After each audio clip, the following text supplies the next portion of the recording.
முடிய நம்ம கண்களை மூடலாம். இந்த 23வது அபிஷேக பெருவிழாவினுடைய 2வது ராத்திரியிலும் நம் தேவனுக்கு மகிமை செலுத்தி வாய்களை திறந்து கர்த்தரை நாம் துதிப்போம். கர்த்தர் நமக்கு பாராட்டின எல்லா தயவுகளுக்காக. ஆனந்தமாய் இன்ப காணான் ஏகிடுவே தூய பிதாவின் முகம் தரிசிப்பே. ஆனந்தமாய் இன்ப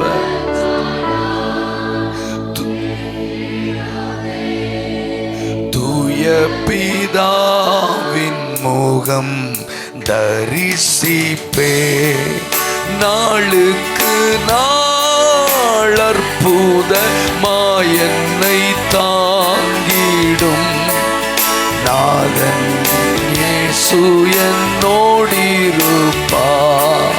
கை உயர்த்தி பாடுவோம்.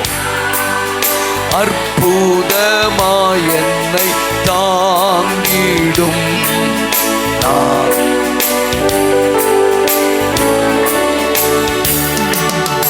ஆனந்தமாய். கை உயர்த்தி பாடுங்க. என்ன ஏகிடுவே தூய பிதாவின் முகம் தரிசி. வாலிப நாளில் இயேசுவை கண்டேன். வாஞ்சையுடன் என்னை தேடி வந்தார். வாலிப நாளில் இயேசுவை கண்டேன். என்னை தேடி வந்தார். எதற்குமே உதவா என்னையும் கண்டெடுத்தார். இயேசுவின் அன்பை நான் என் சொல்லுவேன். எதற்குமே கண்டெடுத்தார். இயேசுவின் ஆனந்தமா இன்ப காணா ஏகிடுவே தூய பிதாவின் முகம் தரிசிப்பே.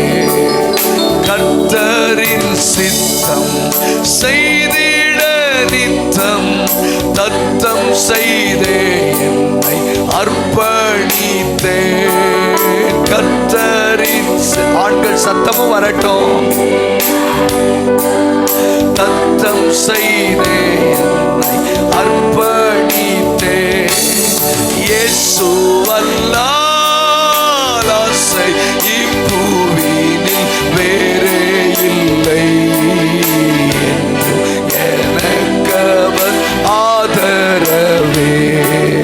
இயேசு அல்லால் வேறே இல்லை.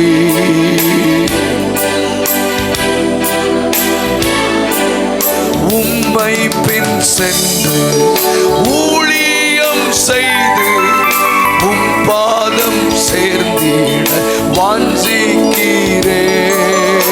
உம்மை பின் சென்று உம் பாதம் சேர்ந்திட. இந்த வார்த்தையை கைகளை உயர்த்தி சொல்லுவோம். தாரும் தேவா ஏழைக்கு மாறாத உம் கிருபை கண்பாரும் என்றும் நான் உம் அடிமை. தாரும் தேவா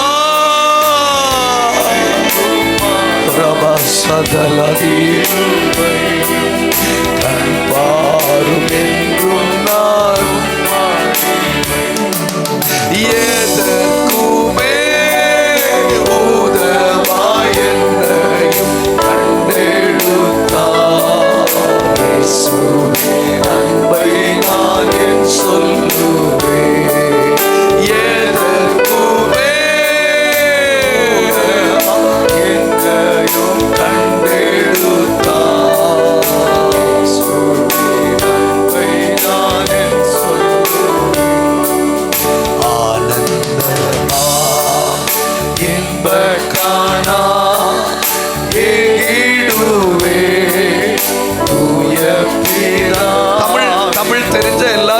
சொல்லலாம். என்ன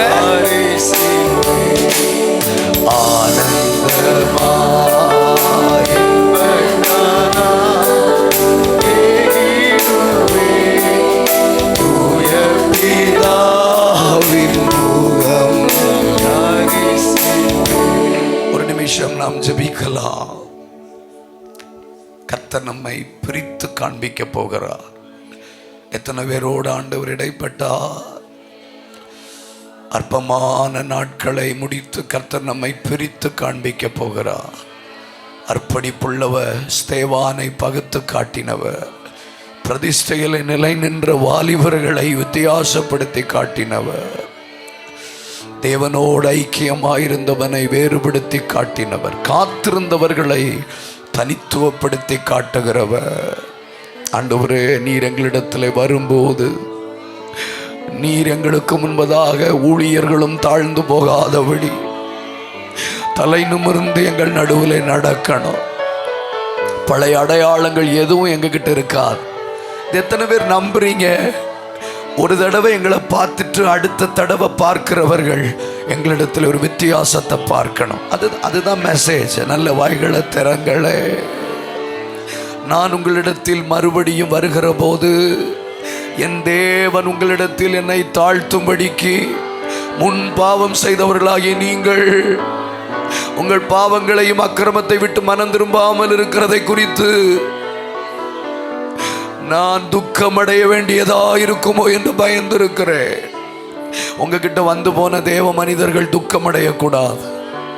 உங்க போதகர் துக்கமடையக்கூடாது. எல்லாவற்றுக்கும் மேலாக தேவன் துக்கப்படக்கூடாது. அடுத்த தடவை உங்களை பார்க்கும்போது துக்கப்படுற மாதிரி அல்ல, ஆண்டவருக்கு மகிமை. நான் ஒரு தேவ சத்தம் கேட்கிறேன், கேள்விப்பட்டதை விட அதிகம் காண்கிறேன் என்று சேபாவின் ராஜஸ்திரீ சொன்னது போல இந்த ஊழியத்தை பற்றியும் குடும்பத்தை பற்றியும் சொல்லுவார்கள். இதோ கேள்விப்பட்டதை விட அதிகம் காண்கிறேன். வாலிபர்கள் ப்ளீஸ் ப்ளீஸ் ஸ்கொயர்ல காணிக்க பாட்டு பாடின தம்பிமாரெல்லாம் கொஞ்சம் கை தட்டுங்க, வாய்களை திறங்க. மைக்கில் மட்டும் இல்லைப்பா, கொஞ்சம் கை தட்டி. அப்படி நான் வாழணும், அப்படி நான் வாழணும். எத்தனை பேர் நம்புறீங்க? நான் கீழ்ப்படிவே, இன்றே செயல்படுவே. நான் கீழ்ப்படிவே, இன்றே செயல்படுவே. இனி வாழ்ந்து காட்டுவே. என்ன நம்புங்கப்பா. ஆண்கள் சத்தம் வரலையா ஐயா? இனி வாழ்ந்து காட்டுவே. தமிழுக்கும் உங்களுக்கும் தூரமா? என்ன நம்புங்கப்பா, என்ன நம்புங்கப்பா, என்ன நம்புங்கப்பா, என்ன நம்புங்கப்பா.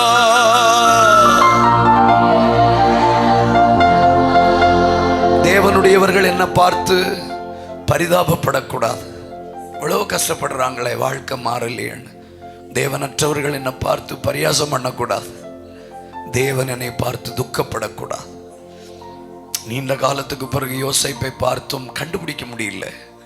அப்படி ஒரு மறுரூபத்தை கர்த்தர் நமக்கு தருவார். தொடர்ந்து காலையிலும் ஆண்டவர் பேசினார். தகுதி இழந்து விடக்கூடாது. அந்த பாரம் இன்னும் இந்த சபையில் நின்று கொண்டுதான் இருக்கிறது. We may not disqualify. மனுஷகுமாரன் வரும்போது நாங்கள் தகுதி இழந்தவர்களாய் அல்ல. நான் சாயங்காலம் ஜெபிக்கும் போதும் ஆண்டவர் எனக்கு உணர்த்தினார், நம்மளை பார்த்து சொல்லணும், அவன் இப்பொழுது ஜெபம் பண்ணுகிறான், அந்த பிள்ளை இப்பொழுது ஜெபம் பண்ணுகிறது, அந்த வாலிபன் ஜெபம் பண்ணுகிறான், அந்த வீட்டில் ஜெபம் நடக்கிறது. சினிமா சத்தம் அல்ல, கன்று குட்டியும் நடனமும் அல்ல. கை உயர்த்தி, கை உயர்த்தி, தேங்க்யூ லார்ட், நான் வாழ்ந்து காட்டுவேன். நிறைய பிரசங்கங்கள் கேட்கிறோம். பிரசங்கத்தை கேட்டுட்டு மார்க் போட்டுட்டு போறதுக்கு வரல. நான் கீழ்ப்படிவே, இன்றே செயல்படுவே. நான் தேங்க்யூ லார்ட், இனி வாழ்ந்து காட்டுவே. இந்த பலிபீட தேவனிடத்திலிருந்து சொல்லப்பட்ட சில வார்த்தைகள் மாம்சமாக போகிறது.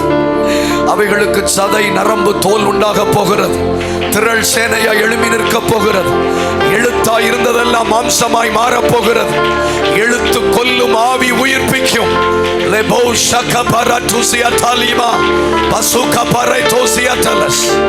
தொடர்ந்து எங்களோடு பேசும். ஜனமும் முடியாது, அடியனும் முடிவது, வார்த்தையும் முடியாது. இந்த ஊழியத்தின் மேல் வைத்திருக்கிற தேவ திட்டங்களுக்காய் ஸ்தோத்திரம். சிலுவை நிழலுக்கு கீழாக மறைத்து வெளிப்படும் இயேசுவின் நாமத்தில் ஜெபிக்கிறோம் பிதாவே, ஆமென். ஆண்டவரும் இரட்சகருமாய் இருக்கிற இயேசுவின் நாமத்தில் உங்கள் யாவருக்கும் அன்பின் வாழ்த்துக்கள். கர்த்தர் நல்லவர். ஹல்லேலூயா.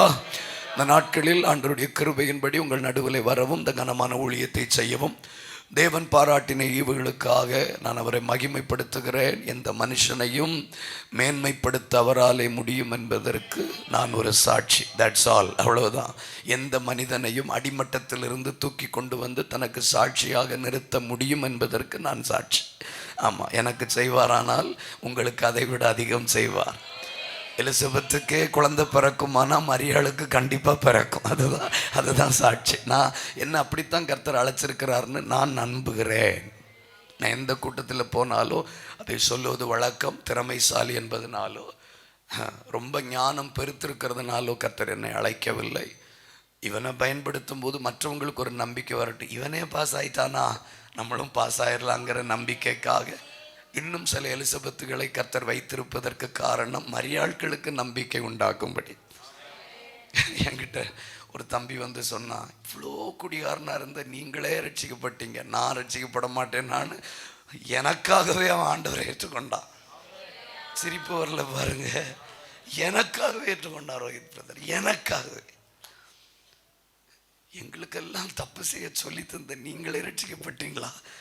வாய்ப்பே இல்லை. அடுத்த வாரமே ஞானஸ்தானம். அதனால் சில எலிசபெத்துக்களை கர்த்தர் இன்றைக்கும் ஆங்காங்கே வைத்திருக்கிறார். ஆண்களை பார்த்தா தான் கொஞ்சம் பயமாக இருக்குது. இதெல்லாம் யூதா கோத்திரத்து சிங்கங்கள் மாதிரியும்.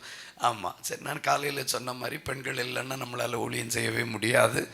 அதனால தான் அநேக ஸ்திரீகள் இயேசுக்கு ஊழியம் செய்தார்கள்னு பைபிளில் வாசிக்கிறோம். கர்த்தர் நல்லவர்.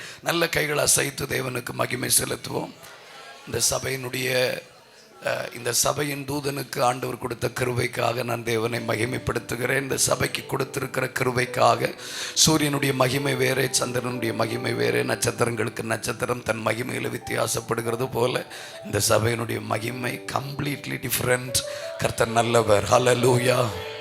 இந்த சாயங்கால வேளையிலும் ஆண்டவர் நம்மோடு கூட பேசும்படி என்னை பாரப்படுத்தி சொன்ன வார்த்தை மத்தேயு எழுதின சுவிசேஷம் 14வது அதிகாரம் 30வது வசனம். எவ்வளவு வேகமாக கற்றுக்கொள்ள முடியுமா? காற்று பலமாய் இருக்கிறதை கண்டு பயந்து அமிழ்ந்து போகையில் ஆண்டவரே என்னை ரட்சியும் என்று கூப்பிட்டான். இன்னொரு தடவை எல்லாரும் சேர்ந்து வாசிக்கலாம். மத்தேயு 14:30 சேர்ந்து வாசிக்கலாம். காற்று பலமாய் இருக்கிறதை கண்டு பயந்து அமிழ்ந்து போகையில் ஆண்டவரே என்னை ரட்சியும் என்று கூப்பிட்டான். Losing focus in crisis time. நெருக்கடி நேரங்களில் நோக்கத்தை தவற விடுதல். இந்த கடைசி காலம் நாம் எல்லாரும் அறிந்திருக்கிறபடி இதுவரையிலும் இல்லாத ஒரு நெருக்கடியின் காலங்களுக்குள்ளே திருச்சபையும் தேசமும் போய்கொண்டிருக்கிறது என்பதை நான் சொல்லாமலேயே உங்களுக்கு தெரியும். ஆமாவா இல்லையா? ரைட். கவனிக்க மாட்டேங்கிறீங்களே. ரைட். வாசலண்டையே பார்க்குறீங்க. நல்லது. கொஞ்சம் இங்கே கவனிங்க. வர்றவங்க கண்டிப்பாக இங்கே தான் வருவாங்க. கூட்டம் முடிந்தவுடனே பார்க்கலாம். நெருக்கடி காலம் என்பதை எத்தனை பேர் உணர்றீங்க?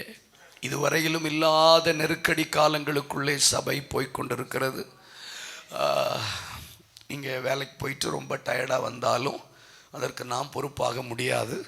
அதனால் நீங்கள் உங்களை நீங்களே உற்சாகப்படுத்தி கொள்ளுங்கள் என்று தாழ்மையாக நான் கேட்டுக்கொள்ளுகிறேன். நல்ல கை உயர்த்துற ஆமென் சொல்லுங்க. ஒரு கடினமான காலங்களுக்குள்ளே சபை பிரவேசிக்கிறது. பொதுவாக ஒரு யூனிவர்சல் ட்ரூத், உலகளாவிய உண்மை என்ன சொல்கிறது என்றால், நெருக்கடி நேரங்களிலே ஒரு மனிதன் எப்படி கிரியை செய்கிறானோ அதுதான் அவனுடைய உண்மையான சுபாவம் என்று சொல்லுகிறது. அதாவது தண்ணீரை திராட்சரசமாய் மாற்றின போது பேதுருனுடைய விசுவாசத்தில் மாற்றம் வரவில்லை. 5 அப்பம் 2 மீனை 5000 பேருக்கு பங்கிட்டு கொடுத்த போது பேதுருனுடைய விசுவாசம் குலைக்கப்படவில்லை. ஆனால் காற்று பலமாயிருக்கிறதை கண்டு அவன் பயந்து அமிழ்ந்து போகும்போது அவனுடைய விசுவாசமும் தளர்ந்தது.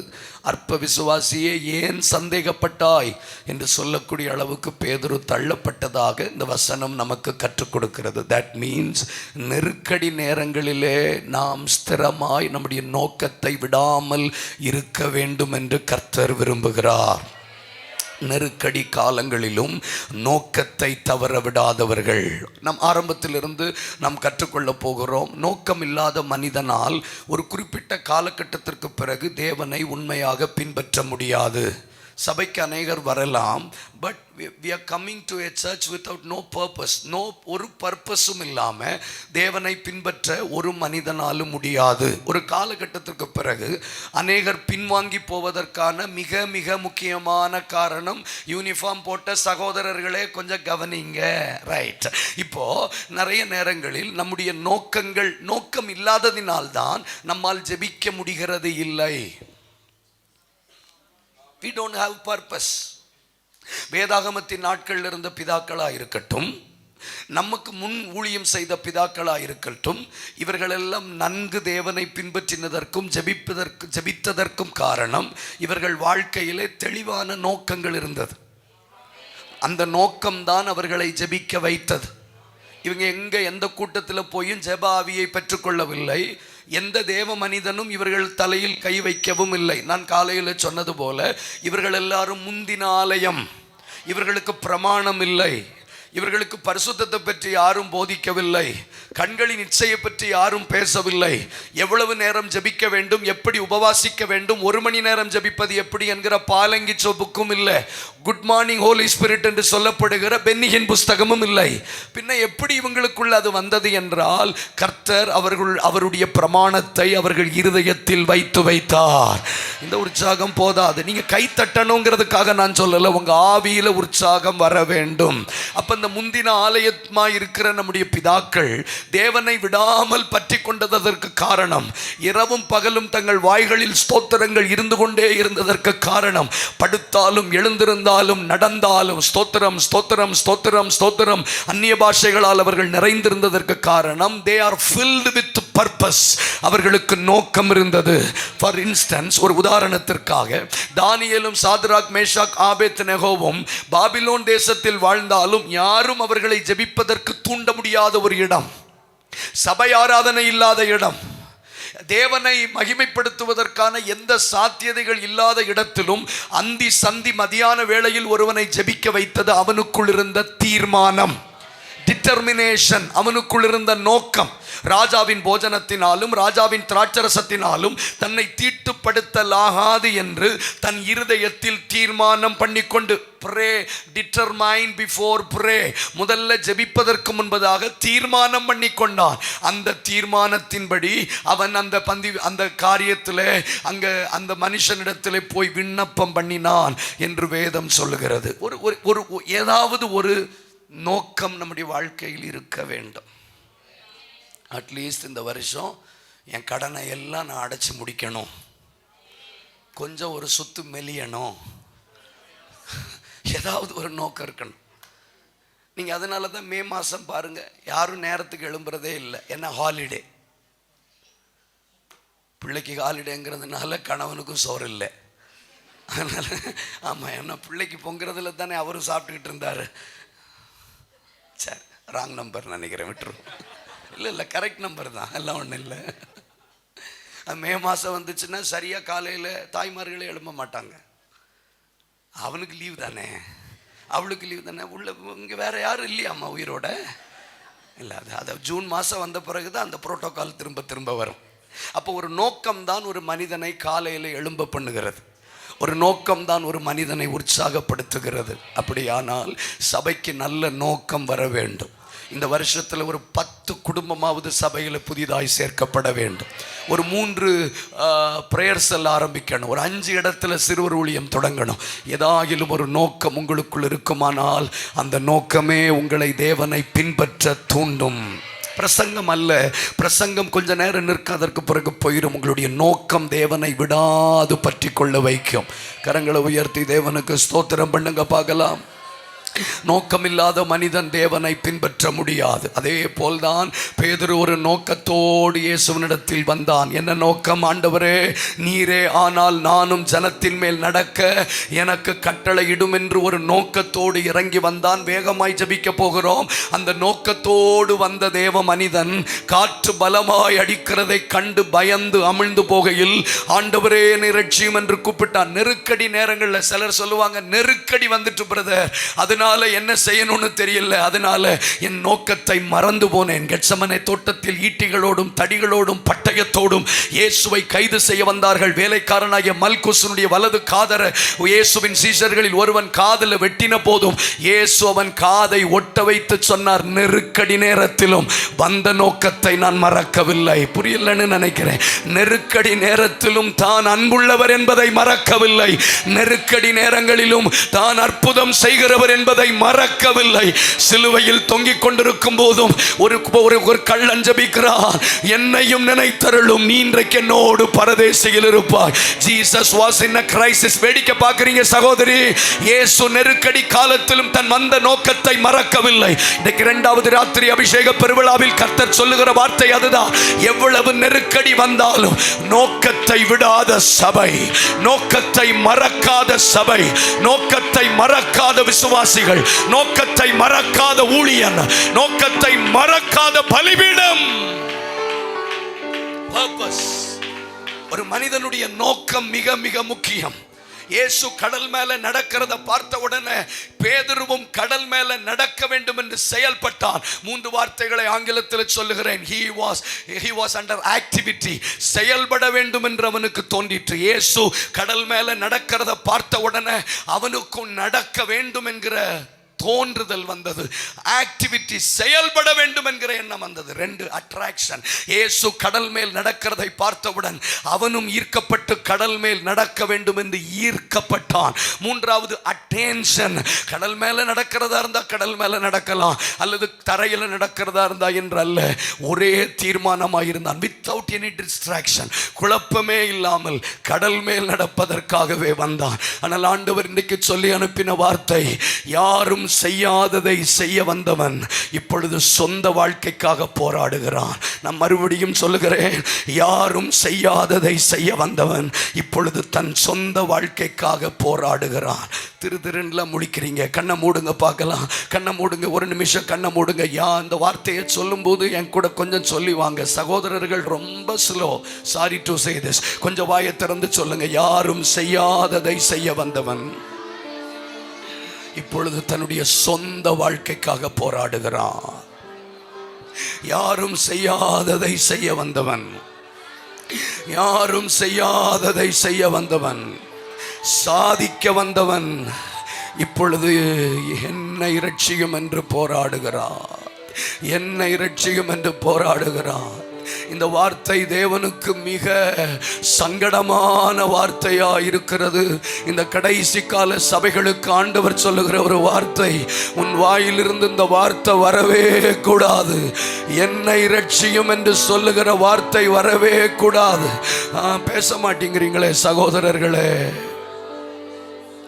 என்னை இரட்சியும், என்னை இரட்சியும், என்னை இரட்சியும், என்னை இரட்சி. கொஞ்சம் கொஞ்சம் ஆவியில வாங்கலை, நான் வேகமா முடிச்சிருவேன். கொஞ்சம் ஆவியில வாங்கலை. என்னை இரட்சியும். ஆண்டவர் எனக்கு கொடுத்த ஊழியம் கொஞ்சம் வித்தியாசம் பாருங்க. எனக்கு கொடுத்த ஊழியம், எனக்கு ஒரு 4 பாயிண்ட் பேசிட்டு போறதுக்கு என்னால் முடியாது.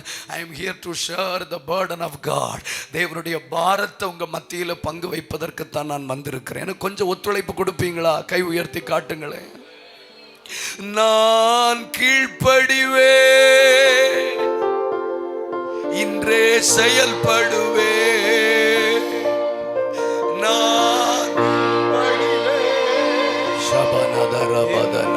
செயல்படுவே, இனி வாழ்ந்து காட்டுவே. அது ஒரே ஒரு வார்த்தை தான், அதையும் டிவி பார்த்து தான் பாடணுமா? கண்ணை மூடுங்க. இனி வாழ்ந்து காட்டுவே, என்ன நம்புங்கப்பா. Holy Spirit, என்ன நம்புங்கப்பா.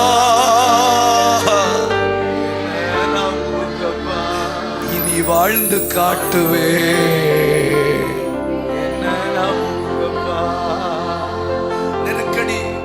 நெருக்கடி காலங்கள் வரும்போது மனிதர்கள் தாங்கள் வந்த நோக்கத்தை மறந்து போய் ஆண்டவரை என்னை ரட்சியும் என்று மறுபடியும் ஒரு எலிமெண்டரி ஸ்டேஜில் வந்து நிற்கிறது தான் இந்த கடைசி காலத்தில் பிசாசனுடைய மிகப்பெரிய தந்திரம்.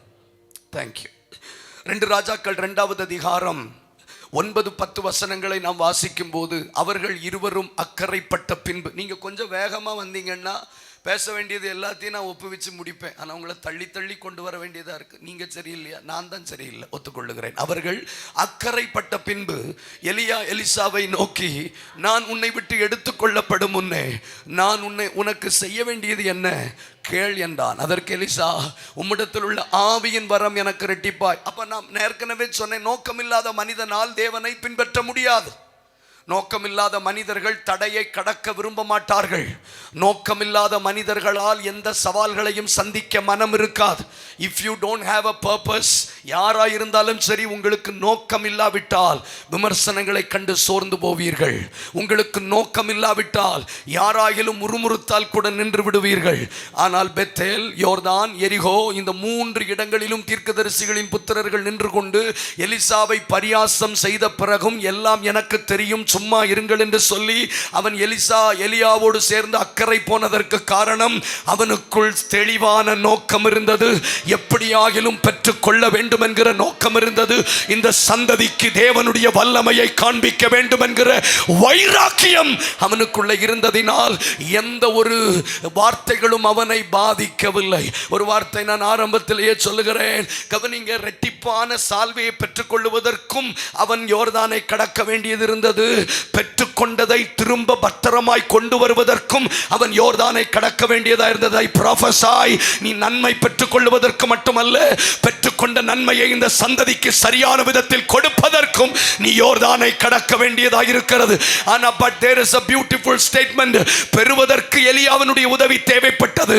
பெற்றுக்கொண்ட பிற்பாடு அவனை கையை தட்டி புரிந்து கொஞ்சம் ஊழியம் செய்ய விடுங்க, கொஞ்சம் ஊழியம் செய்ய விடுங்க. இந்த சபைக்கு கர்த்தர் சொல்லுகிறார், பெற்றுக்கொள்வதற்காக கஷ்டப்பட்டோம் சரி, பெற்றுக்கொண்டதை தக்க வைக்கிறதுக்கும் நாங்க கஷ்டப்படணுமா? எஸ், பெற்றுக்கொண்டதை தக்க வைப்பதற்கும் கஷ்டப்படணும். யாரோ இப்படி சொல்றீங்க, வீடு வாங்குறதுக்காக கஷ்டப்பட்டோம், ஆனா அந்த வீட்டில் வாழ்றதுக்கும் கஷ்டப்படணுமா? எஸ், கஷ்டப்படணும். ஒரு ஊழியத்தை பெற்றுக்கொள்றதுக்காக கஷ்டப்பட்டோம், ஆனா அந்த ஊழியத்தை தக்க வைக்கிறதுக்கும் ஒரு கிருபையை பெற்றுக் கொள்வதற்கு கஷ்டப்படணும். அதே கிருபையை வெளிப்படுத்துவதற்கும் நீ யோர்தானை கடக்கணும். செய்தி புரிஞ்சவங்க மட்டும் கண்ணை மூடுங்க, வாயை திறங்க.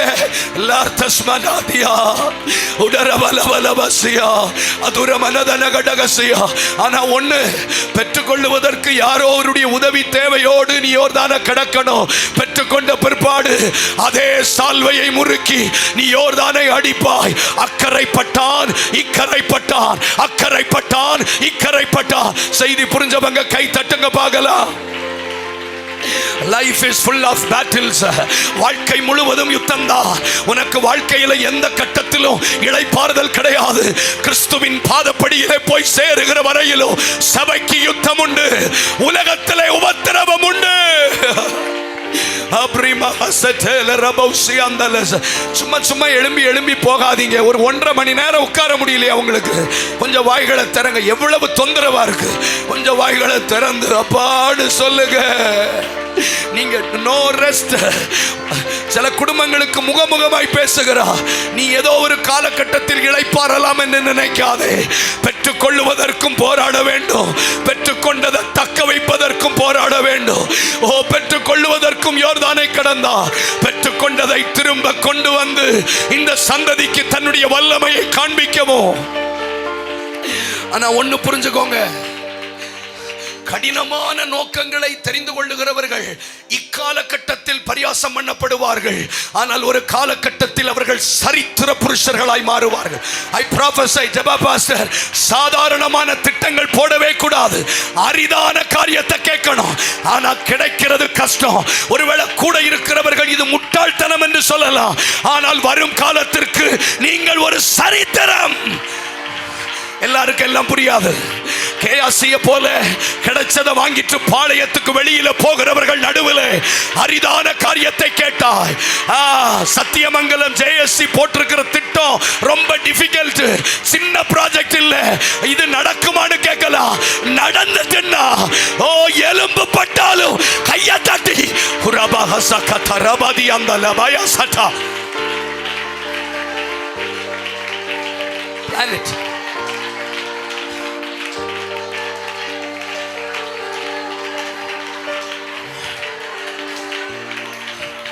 இனி வாழ்ந்து காட்டுவே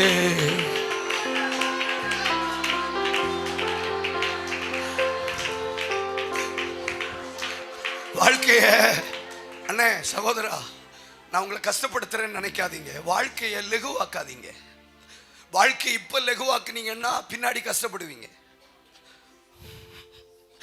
Don't make your life easy. இன்னைக்கு சொகுச விரும்புனீங்கன்னா நாளைக்கு கஷ்டப்படுவீங்க. இன்னைக்கு நீ அடிமையாகலன்னா நாளைக்கு உன் சந்ததி அடிமையாகும். ஏன்னா இட் இஸ் a chain. இன்னைக்கு வாழ்க்கையை ஈஸியா வாழ்ந்துட்டு போகணும்னு வராதிங்க சபைக்கு. வாழ்க்கையை ஈஸியாக்காதீங்க ஐயா. நாகமானுக்கு பின்னாடி ஓடி போய் எங்க எஜமானன் கேட்டார்னு சொல்லி அழகாக 2 பாபிலோனிய சால்வை வெள்ளி காசுகளை வாங்கிட்டு ஈஸியா வெளியே போறதை விட அரிதான காரியத்தை கேட்டாய். அரிதான காரியத்தை கேட்டாய். பரவாயில்ல, மேக் யுவர் டாஸ்க் டஃப். நீ எழுதியிருக்கிற ஜெப குறிப்பு கடினமானதா இருக்கட்டும். நீங்க தேவனிடத்தில் கேட்கிற விஷயங்கள் கடினமானதா இருக்கட்டும். கிடைக்கிற வரைக்கும் நான்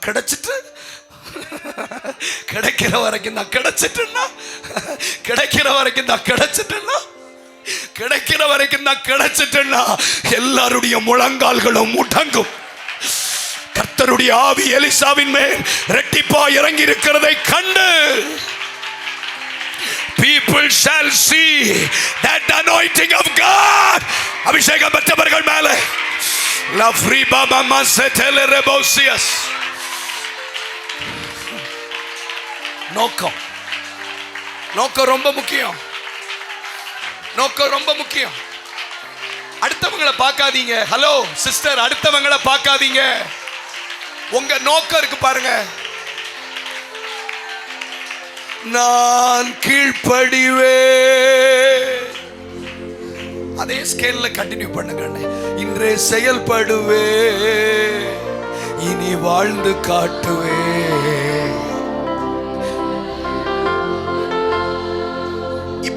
இப்போ இங்க பாருங்க. இப்போ இருக்கிற சூழ்நிலையை வச்சு நீங்க திட்டம் பண்ணினீங்கன்னா உங்களால திட்டமே பண்ண முடியாது. வாழ்க்கைக்கு எதிராக அதுக்கு பேர் தான் எதிர்பாருங்கள். எதிராக பாருங்கன்னு. புரியல உங்களுக்கு? எதிராக பார்க்கணும். Don't make your life easy. ஆவியானவர் சொல்றேன், உங்க வாழ்க்கையை இப்பவே லெகுவாக்கிறாதீங்க. ஈஸி மோட செலக்ட் பண்ணாதீங்க. எது ரொம்ப ஈஸியா இருக்குன்னு கேம்ல சொல்லுவாங்கல்ல, ஈஸி மோடுன்னு. அனனியா சப்பீராளின் தேவன் உயிரோடு இருக்காரு, பார்த்துக்கிடுங்க. எதுவும் நடந்துடக்கூடாதுன்னு நான் ஜெபிக்கிறேன். கேம் தெரியுமா? GAME தெரியாது. பிறந்ததுலேருந்து ரட்சிக்கப்பட்டீங்க. என்ன? I am proud of you. Right. இப்போ ஃபோன் எடுத்து பார்த்தாலே எத்தனை கேம் இருக்குன்னு தெரியலையே. வாழ்த்துக்கள். ஆண்டவரே உங்களுக்கு இரக்கம் பாராட்டணும். ஜெபம் பண்ணிட்டேன். ரைட். அந்த கேமில் ஈஸி மோடுன்னு ஒன்று இருக்குது. ரொம்ப ஈஸியாக இருக்கும் விளையாட்டு. ஆனால் சிலர் கொஸ்டின் பேப்பர் செலக்ட் பண்ணும்போது டிஃபிகல்ட்டுன்னு தான் செலக்ட் பண்ணுறான். அவன் லைஃப் ரொம்ப நல்லா இருக்கும். அரிதான காரியத்தை கேட்டாய். அடுத்த வார்த்தை சொல்றாரு 2 ராஜாக்கள் 2ஆம் அதிகாரம் 10ஆம் வசனத்துல அழகாக சொல்லுகிறார். நான் உன்னை விட்டு எடுத்துக் கொள்ளப்படுகையில் நீ என்னை கண்டால் உனக்கு கிடைக்கும். நீ என்னை கண்டால், அந்த மீனிங் என்ன? கண்டால், கான்சென்ட்ரேட். நீ கவனமா இருந்தால், நீ நோக்கமா இருந்தால் உனக்கு கிடைக்கும், இல்லாவிட்டால் கிடையாது. ஒரே ஃபார்முலா தான். உன் நோக்கத்தில் நீ உறுதியா இருந்தா உனக்கு கிடைக்கும், இல்லாவிட்டால் கிடையாது. இந்த வார்த்தையை சொல்லுங்க, கண்டால் கிடைக்கும். அது என்ன கண்டால்? கண்டால் என்கிற வார்த்தையினுடைய அர்த்தம் என்ன? கான்சென்ட்ரேட். உன்னை சுற்றிலும் விமர்சனங்கள் வரும். உனக்கு தலைமையாக இருக்கிற உன் எஜமானனாகிய எலியாவை கர்த்தர் எடுத்துக்கொள்ள போறாருன்னு சொல்லுவாங்க. நீ யாரை நம்பி ஊழியத்திற்கு வந்தாயோ அவர் இனி உன் கூட இருப்பதில்லைன்னு சொல்லுவாங்க. உன்னை சுற்றிலும் புழுதிகளும் காற்றும் சுழல் காற்றுகளும் பறக்கடிக்கும் நம்பிக்கையற்ற நிலைமையிலும் நீ என்னை கண்டால் உனக்கு கிடைக்கும். கண்டால் உனக்கு கிடைக்கும், இல்லாவிட்டால் கிடையாது. ஃபோக்கஸ். கைகளை உயர்த்தி சொல்லுங்க, நோக்கம். வேகமாய் கற்றுக்கொள்ளுவோம். மத்தேயு எழுதின சுவிசேஷம் 15வது அதிகாரம் 23வது வசனம். மத்தேயு 15:23. வேகமாக கற்றுக்கொண்டு நம்ம ஜெபிக்கலாம். அவளுக்கு பிரதியுத்தரமாக நோக்கத்தை விட்டு திசை திருப்புகிற ஒரு சில ஆயுதங்களை நாம் கற்றுக்கொண்டு வேகமாய் நாம் ஜெபிக்க போகிறோம். எத்தனை பேர் உற்சாகமா இருக்கீங்க? நோக்கத்தை விட்டு திசை திருப்புகிற காற்றுகள். நம்பர் 1, அவளுக்கு பிரதியுத்தரமாக அவர் ஒரு வார்த்தையும் சொல்லவில்லை. ஒரு நோக்கத்தோடு, தம்பி கொஞ்சம் கவனிக்கணும்பா ப்ளீஸ்.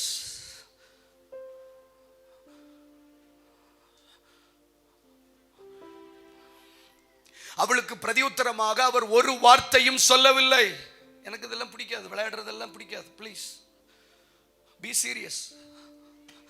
அவளுக்கு பிரதியுத்தரமாக ஒரு வார்த்தையும் சொல்லவில்லை. Unanswerable prayers. எழுதிக்கோங்க, பதிலற்ற ஜெபங்கள் ஒரு மனிதனை தன் நோக்கத்திலிருந்து திசை திருப்பும்.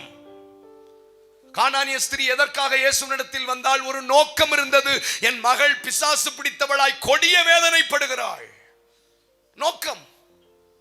அந்த நோக்கமுடையவளாக வந்தவளுக்கு முதல்ல அவளை திசை திருப்புவதற்காக கிடைத்த ஆயுதம் பதிலற்ற ஜெபங்கள். புரியுதா?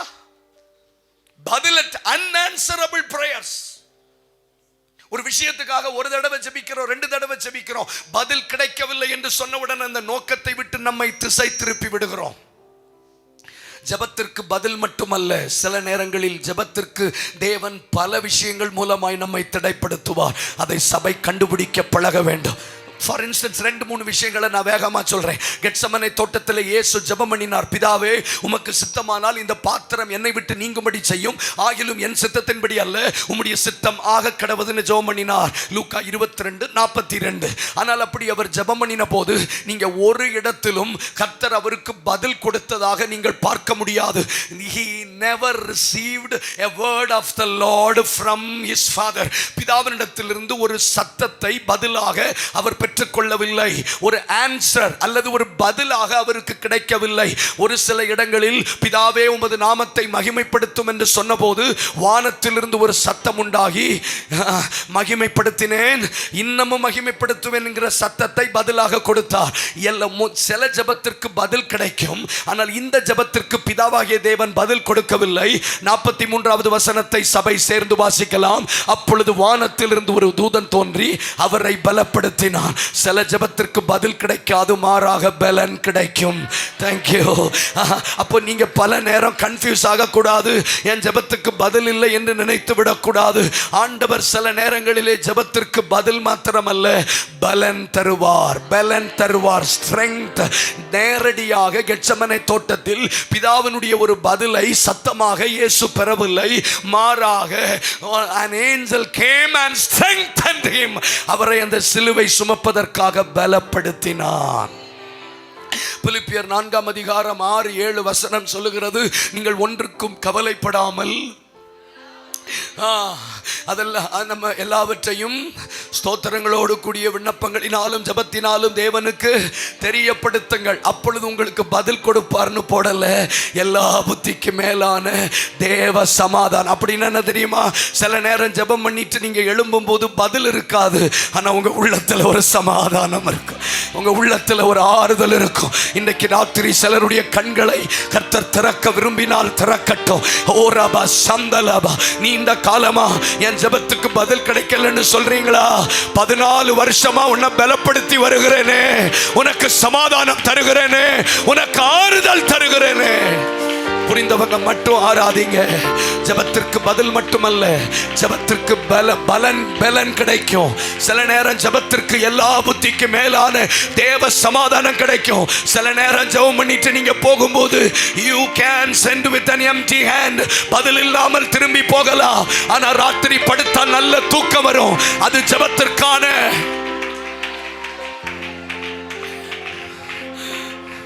பதிலற்ற ஜெபங்கள் உங்களை தொந்தரவு செய்ய விடக்கூடாது. unanswerable prayers. அந்த கட்டு உடையணும், அந்த பாரம்பரியத்தை விட்டு வெளியே வரணும். நாம எப்படி பழக்க வைக்கப்பட்டிருக்கிறோமானால், ஜெபிச்சு முடிச்ச உடனே மனசுக்குள்ள ஒரு வசனம் தோணும், அந்த வசனத்தை பார்த்த உடனே பதில் கொடுத்துட்டார். இப்படித்தான் நாம் பழக்க வைக்கப்பட்டிருக்கிறோம். அல்ல, எனக்கு நான் கொஞ்சம் சந்தேக பிராணினால ஏசாயா 62:11 அப்படின்னு வந்துச்சுன்னு வைங்களேன், அது ஏன் கதை, உங்க கதை இல்லை அப்படின்னு அப்படி வந்துச்சுன்னு வைங்களேன், நான் கொஞ்சம் சந்தேக பிராணினால ஏசாயா 62:11 பார்ப்பேன், சங்கீதம் 62:11 பார்ப்பேன். எங்கெல்லாம் 65 புஸ்தகம் இருக்கும் அங்கெல்லாம் தேடி பார்ப்பேன். சிரிப்பும் வராதா? சரி, ரைட், வராததை ஏன் வர வைக்கணும்? அப்ப நம்ம எப்படி பழக்க வைக்கப்பட்டிருக்கிறோம்? நம்ம எல்லாரும் சேர்த்து சொல்றேன்னு சொல்லிடாதீங்க. நான் எப்படி பழக்க வைக்கப்பட்டிருக்கிறேன் அப்படின்னா, ஜெபிச்சா ஒரு பதில் கிடைக்கணும். கிளி ஜோசியம் மாதிரி ராஜாவுக்கு ஒரு சீட் எடுத்து போடு அப்படின்னு சொல்லணும்னு நாம பழக்க வைக்கப்பட்டிருக்கிறோம். ஆனா ஜெபத்தினுடைய முறைகள் அப்படி இல்லை. இயேசு கெத்செமனே தோட்டத்தில் பிதாவினிடத்தில் ஜெபம் பண்ணி முடித்த பிறகு அவருக்கு பதில் கிடைக்கவில்லை, பலன் கிடைத்தது. பிலிப்பிய சபைக்கு பவுல் எழுதுகிறார், பதிலை எதிர்பார்த்து காத்து கொண்டிருக்க வேண்டாம், உனக்கு எல்லா புத்திக்கு மேலான தேவ சமாதானம். அப்போ எத்தனை பேர் இன்னைக்கு தைரியப்படுகிறீங்க? பதிலற்ற ஜெபங்கள் என்னை சோர்ந்து போக விட மாட்டேன், பதிலற்ற ஜெபங்கள் என்னை சோர்ந்து போக விட மாட்டேன். என் ஜெபத்துக்கு பதில் கிடைக்கல, ஆனா அந்த 14 வருஷம் அந்த வாழ்க்கையை வாழ பலன் தந்திருக்கிறாரு. யாராலையும் அந்த குடும்பத்தில் வாழ முடியாது, யாராலையும் இந்த பகுதியில் ஊழியம் செய்ய முடியாது. பதில் இல்லை, மாறாக பலன் தந்திருக்கிறார்.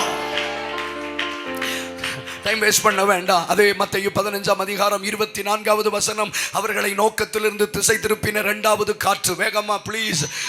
அதற்கு அவர், ஒருத்தர் சண்டை போடாம ஆடுகளாகி இஸ்ரவேல் வீட்டாரிடத்திற்கு அனுப்பப்பட்டன என்று மற்றபடி அல்ல. அப்போ ஒரு நோக்கத்தோடு இயேசுவினிடத்தில் வந்தவளுக்கு 2வது திசை திருப்புவதற்காக பயன்படுத்தப்பட்ட ஆயுதம் பட்டியலில் பேர் இல்லை. You are not in the list. நான் இப்பொழுது சுகம் கொடுப்பதற்கும் இப்பொழுது அற்புதம் செய்யவும் வந்தது காணாமல் போன இஸ்ரவேல் வீட்டாருக்கு அல்லாமல் மற்றபடி அல்ல. இப்போ நாம் புறஜாதிகளுக்காக வரவில்லை என்பதை இயேசு தெளிவாக சொல்லுகிறார். நாம் எல்லாரும் இந்த மே மாசம் ஓட்டு போட்டோம். இந்த ஓட்டு போடுறதுல நமக்கு பூத்துக்குன்னு ஒரு ஸ்லிப் தந்திருப்பாங்க. அந்த ஸ்லிப்ல இருந்தாதான் நம்ம போய் ஓட்டு போட முடியும். ஆமாதானா? அந்த ஸ்லிப் கிடைக்கலன்னா நான் விசுவாசத்துல போய் ஓட்டு போடுவேன். யாராவது ஓட்டு போட்டீங்களா? அப்படி போட முடியாது. ஆமாதானா? பட்டியலில் பேர் இல்லைன்னு சொல்லிட்டா நாம எந்த ஸ்கூலுக்கும் போய் ஓட்டு போட போகிறது இல்லை. பட்டியலில் பேர் இல்லைன்னா நார்மலி we will quit. நாம அதில் நிறுத்திடுவோம், முன்னேறி போக மாட்டோம். ஆனால் பட்டியலில் பேர் இல்லை என்று சொன்ன பிறகும் அவள் தன் நோக்கத்தை விடவில்லை. 26வது வசனம் சொல்லுகிறது, சத்தம் அவர் அவளை நோக்கி, பிள்ளைகளின் அப்பத்தை எடுத்து நாய்க்குட்டிகளுக்கு போடுகிறது நல்லது அல்ல என்றார். அப்படின்னா அவமானம். இயேசு தன் பிள்ளை, அவளுடைய பிள்ளைக்காக சுகத்திற்காக இயேசுவினிடத்தில் வருகிறாள். இயேசு அவள் பிள்ளையை பார்த்து நாய்க்குட்டின்னோ அவளை நாயினும் மென்ஷன் பண்றார். ஆனாலும் அந்த அவமானம் அவள் நோக்கத்தில் இருந்து அவளை திசை திருப்பவில்லை. இன்னைக்கு நாயையே நாயின்னு கூப்பிட முடியல. நாய்க்கு பேர் வச்சிருக்காங்க. எதுக்காவது சிரிக்கணும் என்ன? நான் ஒரு வீட்டில் ஜெபத்தை கூப்பிட்டுருந்தாங்க, போயிருந்தேன். கண்ணுக்குட்டி மாதிரி நாய். உள்ள வாங்க பிரதர், உள்ள வாங்க. நான் சொல்றேன், நாயை பிடிச்சி கட்டுங்க, அப்புறம் நான் உள்ள வரேன்னு சொன்னாங்க. உள்ள வந்ததுலேருந்து எனக்கு டீ காஃபி ஸ்நாக்ஸ் எல்லாம் தரும்போது, ஏன் அதை நாயின்னு சொன்னீங்க? அதுக்கு பேர் ஜூலி. ஜூலி. செங்கல்பட்டில் நம்ம பாஸ்ட் சர்ச் பக்கத்தில் ஒரு நாய் இருக்கு, அதுக்கு பேர் Google. Sundar Pichai கேட்டார்னா case போட்டுருவார். Google நாய், ஒரு தெரு நாய்க்கு பேர் கூகுள்னு பேர் வச்சிருக்கிறார். எல்லா நாய்க்கும் பேர் வச்சிருக்காங்க. நாயையே நாயின்னு கூப்பிட முடியாத போது ஒரு மனுஷியே இயேசு நாயின்னும் அவ பிள்ளைய நாய்க்குட்டின்னு சொன்ன பிறகு, இதோட உமக்கு எனக்கும் பேச்சு இல்லை, என்ன மரியாதை இல்லாம பேசுறாரு, உங்க சுகம் வேண்டான்னு அவ போயிருந்திருக்கலாம். ஆனால் மறுபடியும் அவள் அந்த அவமானத்தை சகித்து நின்றார். எனக்கு ஆண்டவர் கற்றுக் கொடுத்ததை நான் சொல்றேன்.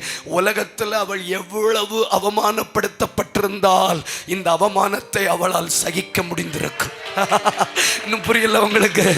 He was suffered a lot. He was suffered a lot. அவள் உலகத்தில் அவ்வளவு பாடுபட்டிருக்கிறாள்.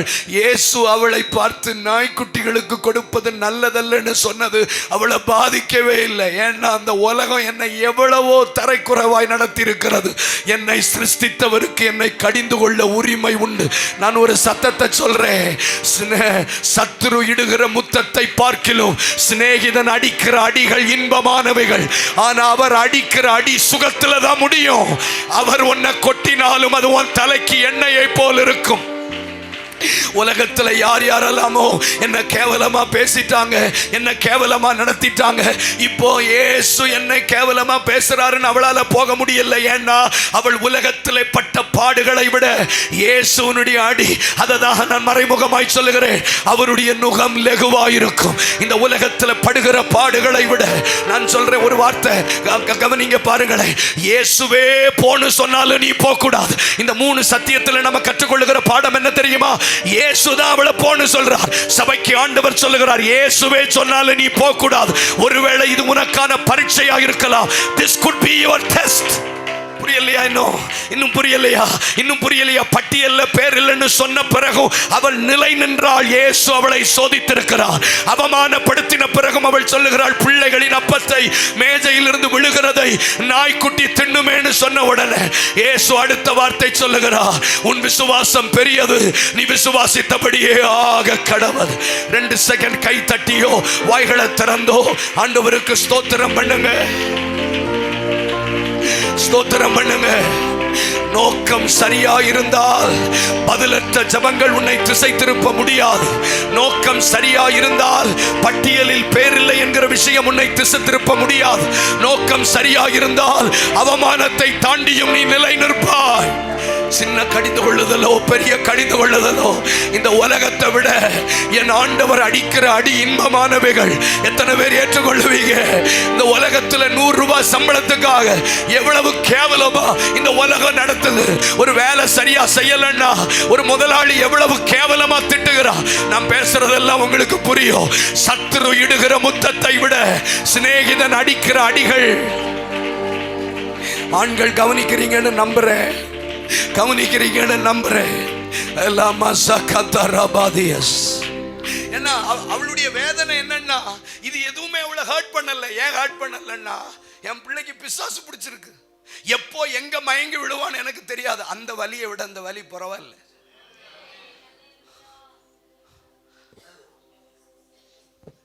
சிலர் சபையில வர்ற கடிந்து கொள்ளுதலுக்காக வெளியே ஓடுறாங்களே, எனக்கு புரியல.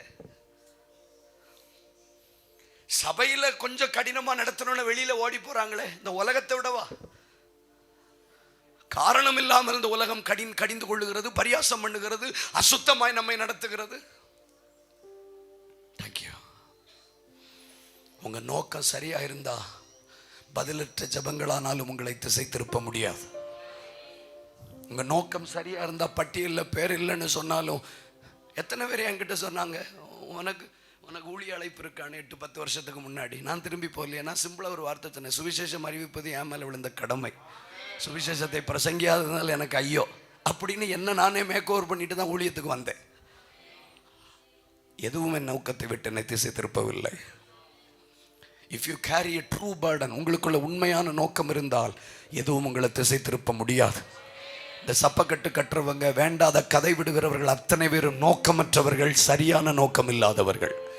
ரைட், வேகமாய் வாசிக்கலாம். 1 சாமுவேல் 1வது அதிகாரம். வேகமா டைம் ஆயிட்டே இருக்கு. 1 சாமுவேல் 1வது அதிகாரம், அதனுடைய 8, 10, 9, 10 வசனங்கள். அவள் புருஷனாகி எல்கானா அவளை பார்த்து, அன்னாளை ஏன் அழுகிறாய்? ஏன் சாப்பிடாது இருக்கிறாய்? ஏன் சஞ்சலப்படுகிறாய்? சரி, ஏன் அழுகிறான்னு அவருக்கு தெரியாதா? ஏன் சாப்பிடாது இருக்கன்னு அவருக்கு தெரியாதா? ஏன் சஞ்சலப்படுகிறாய் அவருக்கு தெரியாதா? ஏன் சாப்பிடாது இருக்கிறாய்? ஏன் சாப்பிடாது இருக்கிறாய்? இவருக்கு பசிச்சுட்டு. இது ஒரு லாங்குவேஜ், ஃபேமிலி லாங்குவேஜ். எதுக்குமே முகத்தை பார்த்தா எனக்கு இது ஒரு ஃபேமிலி லாங்குவேஜ். அதுவும் தையல் மிஷினில் தச்சுக்கிட்டு இருக்கிறவளை போய் ஏன் சாப்பிடாத இருக்குன்னு தைரியமாக கேட்டுடலாம். இது பலிபிடத்தில் ஜெபிச்சுக்கிட்டு இருக்கிறவளை போய் ஏன் எனக்கு இன்னும் சோறு தரலன்னா கர்த்தர் அடிச்சிருவாருன்னு பயந்துருப்பான்னு நினைக்கிறேன். அதனால ரிவர்ஸில் கேட்டான், ஏன் சாப்பிடாம இருக்கிறேன்னு. எங்கள் அம்மா ஸ்கூல் டீச்சராக இருந்து ரிட்டையர்ட் ஆனவங்க. எப்போ பார்த்தாலும் எங்கள் அம்மாவுக்கு சோறு இல்லாமல் கூட வாழ்ந்துருவாங்க, டீ இல்லாமல் வாழ முடியாது. என்ன டீச்சர்ஸை டீ கொடுத்தே வளர்த்துருக்காங்க ஸ்கூலில். எதுக்காவது சிரிக்கணும், என்ன இல்லைன்னா பரவாயில்ல, நான் சேர்ந்து சிரிச்சுக்கிறேன். அது இந்த பரிச்சை காலில் டீயும் சமோசா வரும்போது தான் நமக்கு அது மேலே ஆசை வரும். அது என்ன மாயமோ தந்திரமோ தெரியல. நீங்கள் பரிச்சை எழுதுனதே இல்லையா? நமக்கு சும்மா நாள் வீட்டில் வடை சமோசாலாம் வாங்கி வைப்பாங்க, அப்போ வாயில் இறங்காது. பரிச்சை காலில் மேக்ஸ் பரிச்சையில் கையெல்லாம் இறக்கும்போது சமோசா டீ வரும் பாருங்க, அப்போ நமக்கு அந்த வாசனை மூக்க தொலைக்கும். அதனால் எங்கள் அப்பா கிட்ட எப்போ போய் எங்கள் அம்மா கேட்டாலும் டீ குடிக்கலையான்னு கேட்பாங்க. உடனே எங்கள் அப்பா அழகா ஜெனியூனாக கேட்பார், உனக்கு டீ வேணுமான்னு கேட்பார். அதுக்கு அர்த்தம் என்னன்னா, நான் மீட்டிங் போகிற இடங்கள்லாம் என்ன ஒரு இடத்துல கூட்டிகிட்டு போயிட்டு ஜூஸ் குடிங்க, ஜூஸ் குடிக்கலையான்னு கேட்டாங்க. அப்புறம் தான் தெரிஞ்சது அவங்களுக்கு ஜூஸ் பிடிக்கும்னு. நான் இங்கே சொல்லலை. ஆமாம், இங்கே இல்லை சத்தியமங்கலத்தில் இல்லாதாங்க, வேறு கன்னியாகுமரி மாவட்டத்தில் கருங்கல் பக்கம் ஒரு ஊரில் பரோட்டா சாப்பிடலையான்னு அதுக்கப்புறம் தான் தெரிஞ்சது அவனை எல்லாருக்கும் பரோட்டா பிடிக்கணும். அப்ப நீ ஏன் சாப்பிடாத இருக்கிறாய், ஏன் சஞ்சலப்படுகிறாய், ஏன் அழுகிறாய் என்று கேட்ட உடனே அப்பாலே போ சாத்தானே, நான் ஜெபம் பண்ணிட்டு இருக்கேன் உனக்கு தெரியலையான்னு இவன் சொல்லி இருந்தான்னா அதோட சர்ச் ஹிஸ்டரிக்கு முடிவு வந்திருக்கும். இனி நீ சீலோவுக்கு எப்படி வர்றன்னு நான் பார்க்கிறேன். உனக்கு நான் இனி டிக்கெட் போட மாட்டேன், இனி நீ சீலோவுக்கு பண்டிகைக்கு போக கூடாது. ஆனா how she handled that, நல்ல கவனிக்கணும். how she handled that, அவளுக்கு சாமுவேல் என்கிற பிள்ளை பிறக்க வேண்டும் என்கிற நோக்கம் உயரத்தில் இருந்தாலும் தன் புருஷனுக்கு செய்ய வேண்டிய கடமையும் பாக்கி இருக்கிறது. கை உயர்த்தி ஸ்தோத்திரம் பண்ணுங்க. வேகமா ஜெபிக்க போறோம். ஒரு பக்கம் நோக்கம் தலை தூக்கி நிற்கிறது, மறுபக்கம் குடும்பத்தினுடைய கடமை என்னை நெருக்குகிறது. எத்தனை பேருக்கு செய்தி புரியுது? ஒரு பக்கம் தேவனுடைய நோக்கம் என்னை நெருக்குகிறது, மறுபக்கம் குடும்பத்தினுடைய கடமை என்னை நெருக்குகிறது. ஏன் அழுகிறாய், ஏன் சாப்பிடாது இருக்கிறாய்? கவனிங்க, எனக்கு ரொம்ப பிடிச்ச விஷயம், அண்ணாளுக்கு தான் புருஷனுடைய லாங்குவேஜ் புரிஞ்சு போச்சு. 9வது வசனத்தை பட்டுன்னு வாசிங்க. புருஷனுடைய லாங்குவேஜ் சீலோவில் பாருங்க, பக்கத்தில் சீக்கிரம் லாங்குவேஜ் படிங்க, சீக்கிரம் சொல்லுங்களேன், லாங்குவேஜ் படிங்க. அது இந்த லாங்குவேஜ் எல்லாம் கண்டு படிக்கணும்னா ஒரு 5-10 வருஷமாவது வேணும். நான் என் மனைவி பிள்ளைகளை அம்மா அப்பாவோட ஒரு ரிலையன்ஸ் மால்னு சொல்லுவாங்களே, என்னைக்காவது ஒரு நாள் அப்படி கூட்டிகிட்டு போகும்போது வீட்டில் வந்தோடனே என் மனைவி சொன்னா, நான் மொஜிட்டோ வாங்கி கேட்டேன், வாங்கி தரலன்னு சொன்னான். மொஜிட்டோன்னா சாராயம்லாம் ஒன்றும் இல்லை, லெமன் ஜூஸ். நீங்கள் பார்க்குற ஒன்றும் இல்லை, லெமன் ஜூஸில் சோடா ஊற்றி தருவாங்க. அப்போ நான் அவட்ட கேட்டேன், நீ மொஜிட்டோ வாங்கி கேட்டியான்னு கேட்டேன். நீ அந்த லாங்குவேஜை சொல்லுன்னு சொன்னேன். அது என்னப்பான்னு கேட்டேன். அவங்க லாங்குவேஜில் அது என்னப்பான்னா நம்ம வாங்கி கொடுக்கணுமா? ஆனால் நமக்கு தெரிஞ்ச லாங்குவேஜ்னா என்ன, அது என்னப்பான்னா அதுக்கு பேர் மொஜிட்டோம். அப்போ இவங்க லாங்குவேஜை படிக்கிறதுக்கே நமக்கு 4 வருஷம் ஆயிருக்கு, இன்னும் படிக்கல, படித்து கொண்டு இருக்கிறேன். அதனால தான் பவுல் சொல்றாரு, நான் கிறிஸ்துவும் சபையும் பற்றி பேசுகிறேன், இந்த ரகசியம் பெரியதுன்னு. திருன்னு முழிக்காதீங்க, உங்களை பற்றி தான் ஆண்டவர் பேசுறாரு. ஏன் சாப்பிடாது இருக்கிறாய்? டைரக்டா ஒரு நாளும் பேச மாட்டாங்க, பேசிட்டா தான் விளங்கிருமே, விளங்கிருமே. உங்களுக்காக தானே சப்போர்ட் பண்ணி பேசுறேன், உங்களுக்காக தானே பேசுறேன். டைரக்டா தான் பேசி தொலைங்களேன். அந்நிய பாஷை என்னத்துக்கு? ஆமா, தெரியாத பாஷை 5000 பாஷை பேசுறதை விட ஏன் சாப்பிடாது இருக்கிற? நான் சொல்றேன், அண்ணாள் இந்த இடத்துல பெண்ணினாள் இருந்திருந்தா நான் கண்டிப்பா விளங்கியிருக்க மாட்டா. அவன் ஏன் சாப்பிடாது இருக்கிறாய், ஏன் சஞ்சலப்படுகிறாய், ஏன் அழுகிறாய் என்று கேட்டவுடனே immediately she understood the language of his husband. தன்னுடைய கணவனுடைய மொழியை புரிந்து கொண்டு உடனே தன் ஜெப அறையை விட்டு எழுந்து அவள் சீலோவிலே புசித்து குடித்து. கவனிங்க, அப்படின்னா என்ன அர்த்தம் தெரியுமா? கடமையை செய்தால் அடுத்த வார்த்தை போடப்பட்டிருக்கிறது, அன்னாள் எழுந்திருந்தாள். இன்றைக்கு சபைக்கு அதை தான் சொல்லுகிறார். குடும்பத்தை நடத்த வேண்டிய கடமை இருக்கிறது, துணி துவைக்க வேண்டிய கடமை இருக்கிறது, பிள்ளைகளை படிக்க வைக்க வேண்டிய கடமை இருக்கிறது. அந்த கடமையை செய்து தன் வாழ்க்கையை அப்படியே முடித்து விடவில்லை. அவள் மறுபடியும் எழுந்திருந்து ஆசாரியனாகிய ஏலி கர்த்தருடைய வாசல் நிலையண்டையில் ஆசனத்தின் மேல் உட்கார்ந்திருந்தாள். 10வது வசனம், அவள் போய் மனம் கசந்து. எனக்கு என்ன ஆச்சரியம் தெரியுமா? சாப்பிட்ட உடனே கண்மயக்கம் உண்டாகும், சாப்பிட்ட உடனே தூங்க விரும்புவார்கள். ஆனால் அவ்வளவு சாப்பாட்டு மயக்கத்தின் நடுவிலும் ஒருத்தி தன் நோக்கத்திற்காக எழுந்திருக்க முடியுமானால் இட் இஸ் பாசிபிள். குடும்பத்தை நடத்தி கொண்டே தேவ சித்தத்தை செய்ய உன்னால் முடியும். கண்ணை மூடி கை தட்டி வாய்களை திறந்து, யாரோ சில குடும்பங்களை கர்த்தர் இன்னைக்கு ராத்திரி தொட விரும்புகிறார். ஒரு அபாலா திருமணம் அல்ல உன் ஊழியத்திற்கு தடை. கடமையை செய், நோக்கத்தை நிறைவேற்று. கடமையை செய், நோக்கத்தை. சிலர் மேல ஸ்பெஷல் அனாயிண்டிங். தயவு செய்து ஆராதிங்க. கடமையை செய்து நோக்கத்தை நிறைவேற்றுகிற அவளுக்கு தடையே இல்லை. ஒரு இடத்துல கூட ஒரு வார்த்தை கூட என் குடும்ப கடமை என் நோக்கத்துக்கு தடைன்னு அவ சொல்லவே இல்லை. வாலிப பிள்ளைகளுக்கு சொல்றேன், உனக்கு கடமை இருக்கிறது. காலேஜுக்கு போக வேண்டிய கடமை இருக்கிறது. அசைன்மென்ட் எழுதக்கூடிய கடமை இருக்கிறது. வேலைக்கு போக வேண்டிய கடமை இருக்கிறது. If you are a driver, உனக்கு கடமை இருக்கிறது. ஆனாலும் கடமையை முடித்துட்டு எழுந்திரு, எழுந்திரு. ரைஸ் லபி கபாராட்டோசியஸ்.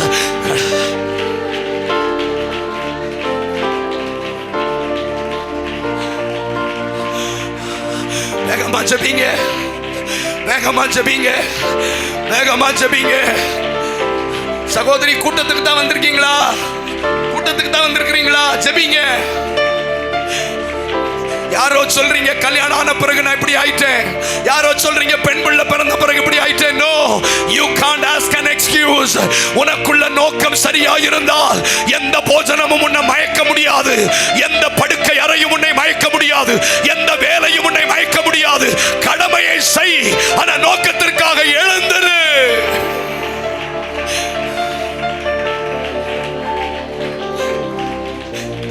பாருங்க, சர்ச்சுக்குள்ள இருக்கிற வரைக்கும் நல்லா இருக்கிறோம், வெளியில போயிட்டோன்னு நோக்கத்தை மறந்துடுறோம்.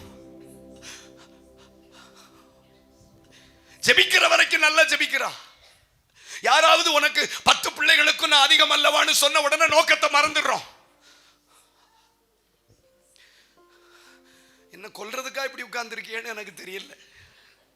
இல்ல, நீங்க எப்பவுமே அப்படித்தான்னா நான் ஒன்றும் செய்ய முடியாது, நான் என்ன மாத்திக்கிறேன். ரைட், திட்டக்கூடாதுன்னு வேற சொன்னீங்க, சாரி. நாளைக்கு நான் கொஞ்சிருவேன், ஏன்னா அன்னைக்கு நைட்டு என்ன அவரை வச்சு செய்வார். பாட்டு பாடின என் பிள்ளைகளை அதுக்குடா திட்டினான்னு. ரைட், நல்லா இருங்க, கை உயர்த்தி ஸ்தோத்திரம் பண்ணுங்க. யாருக்குங்க கடமை இல்லை? Everybody is having. தாய் தகப்பன் இருக்காங்க, மனைவி இருக்காங்க, பிள்ளைங்க இருக்காங்க. we are having responsibility. எனக்கு என்ன ஆச்சரியம்னா, கணவனையும் இழக்கக்கூடாது, நோக்கத்தையும் இழக்கக்கூடாது. இதுதான் சபை. கற்றுக்கொள்றீங்களா? கணவனையும் விட்டுறக்கூடாது. கணவனுக்கு சமைச்சு கொடுக்குறா, புசிக்கிறாங்க, குடிக்கிறாங்க. கணவனை திருப்திப்படுத்திட்டு இமிடியட்லி எழும்புகிறாள். ஆனா 1 கொரிந்தியர் 10:7 நீங்க படிங்க. there is a huge difference. 1 கொரிந்தியர் 10:7. 1 கொரிந்தியர், ஜனங்கள் புசிக்கவும் குடிக்கவும், எங்க அவ புசிச்சு குடிச்சு ஜெபம் பண்ண போகும்போது இவங்க டக்கு டக்குன்னு வரமாட்டேங்கிறீங்களே.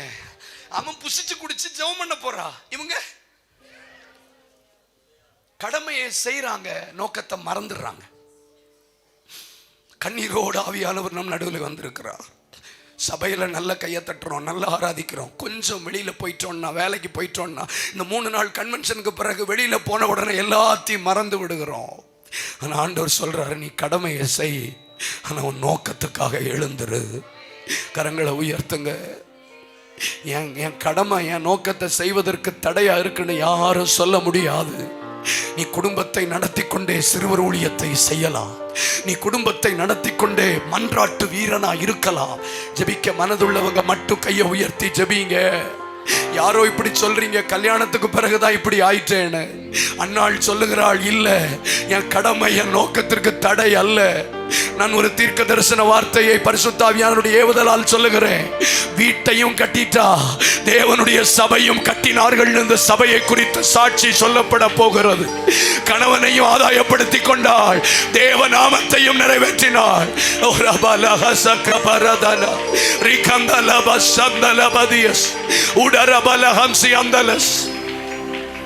எத்தனை பேர் கொஞ்சம் விட்டு கொடுங்க பார்க்கலாம். யாரும் கண்ணை திறக்க வேண்டாம். ஒரு 2 அல்லது 3 நிமிஷம் இந்த விஷயத்துக்காக ஜெபிக்க போகிறோம். உன் பிள்ளைகள் ஊழியத்திற்கு தடை இல்லை. கற்பத்தின் கனி கர்த்தரால் வருகிற சுதந்திரம். பிள்ளையால தான் ஊழியம் செய்ய முடியலன்னு சொன்னீங்கன்னா அது சாக்கு போக்கு.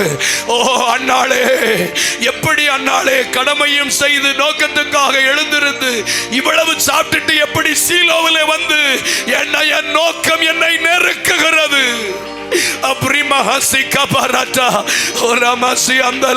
கல்யாண வீட்டுக்கு போங்க, தப்பு இல்லை.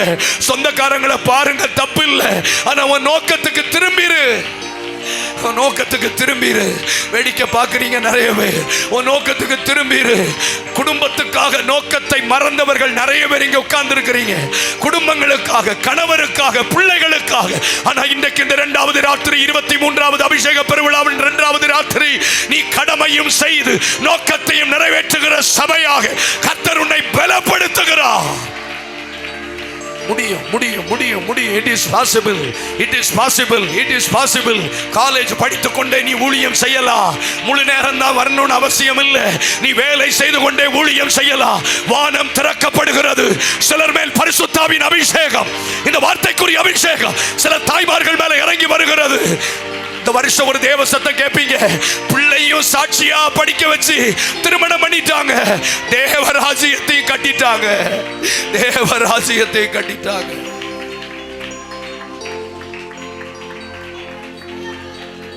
இனி வாழ்ந்து காட்டுவே, என்ன நம்புங்கப்பா. இனி வாழ்ந்து காட்டுவே.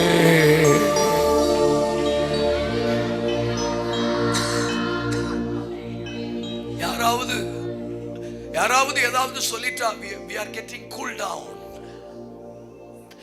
சாமுவேலுக்காக தான் ஜெபிக்க வர்றா. 10 பிள்ளைகளுக்கு நான் உனக்கு அதிகம் அல்லவான்னு சொன்ன உடனே அவ தளர்ந்து போகலங்க. தன் நோக்கத்தை விடவே இல்லை. எத்தனை பேர் இங்க உட்கார்ந்து இருக்கிறோம் தெரியுமா? கடமைக்காக நோக்கத்தை மறந்தவர்கள். கடமைக்காக நோக்கத்தை மறந்தவர்களும் தோற்றவர்கள் தான். நோக்கத்திற்காக கடமையை விட்டவர்களும் எனக்கு இந்த நேரில் இருக்கிறவங்க மேலே எனக்கு ஒரு திருப்தியே இல்லை. கவனிக்கிறீங்களான்னு எனக்கு தெரியல. I'm sorry. ரைட், கைகளை உயர்த்தங்க பார்க்கலாம்.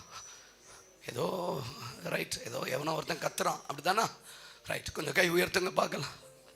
எனக்கு ஒரு பிரசங்கம் பண்ணிட்டு போகிறதுல எல்லாம் உடன்பாடு இல்லை. மறுபடியும் நாம் நோக்கத்துக்கு திரும்பணும்.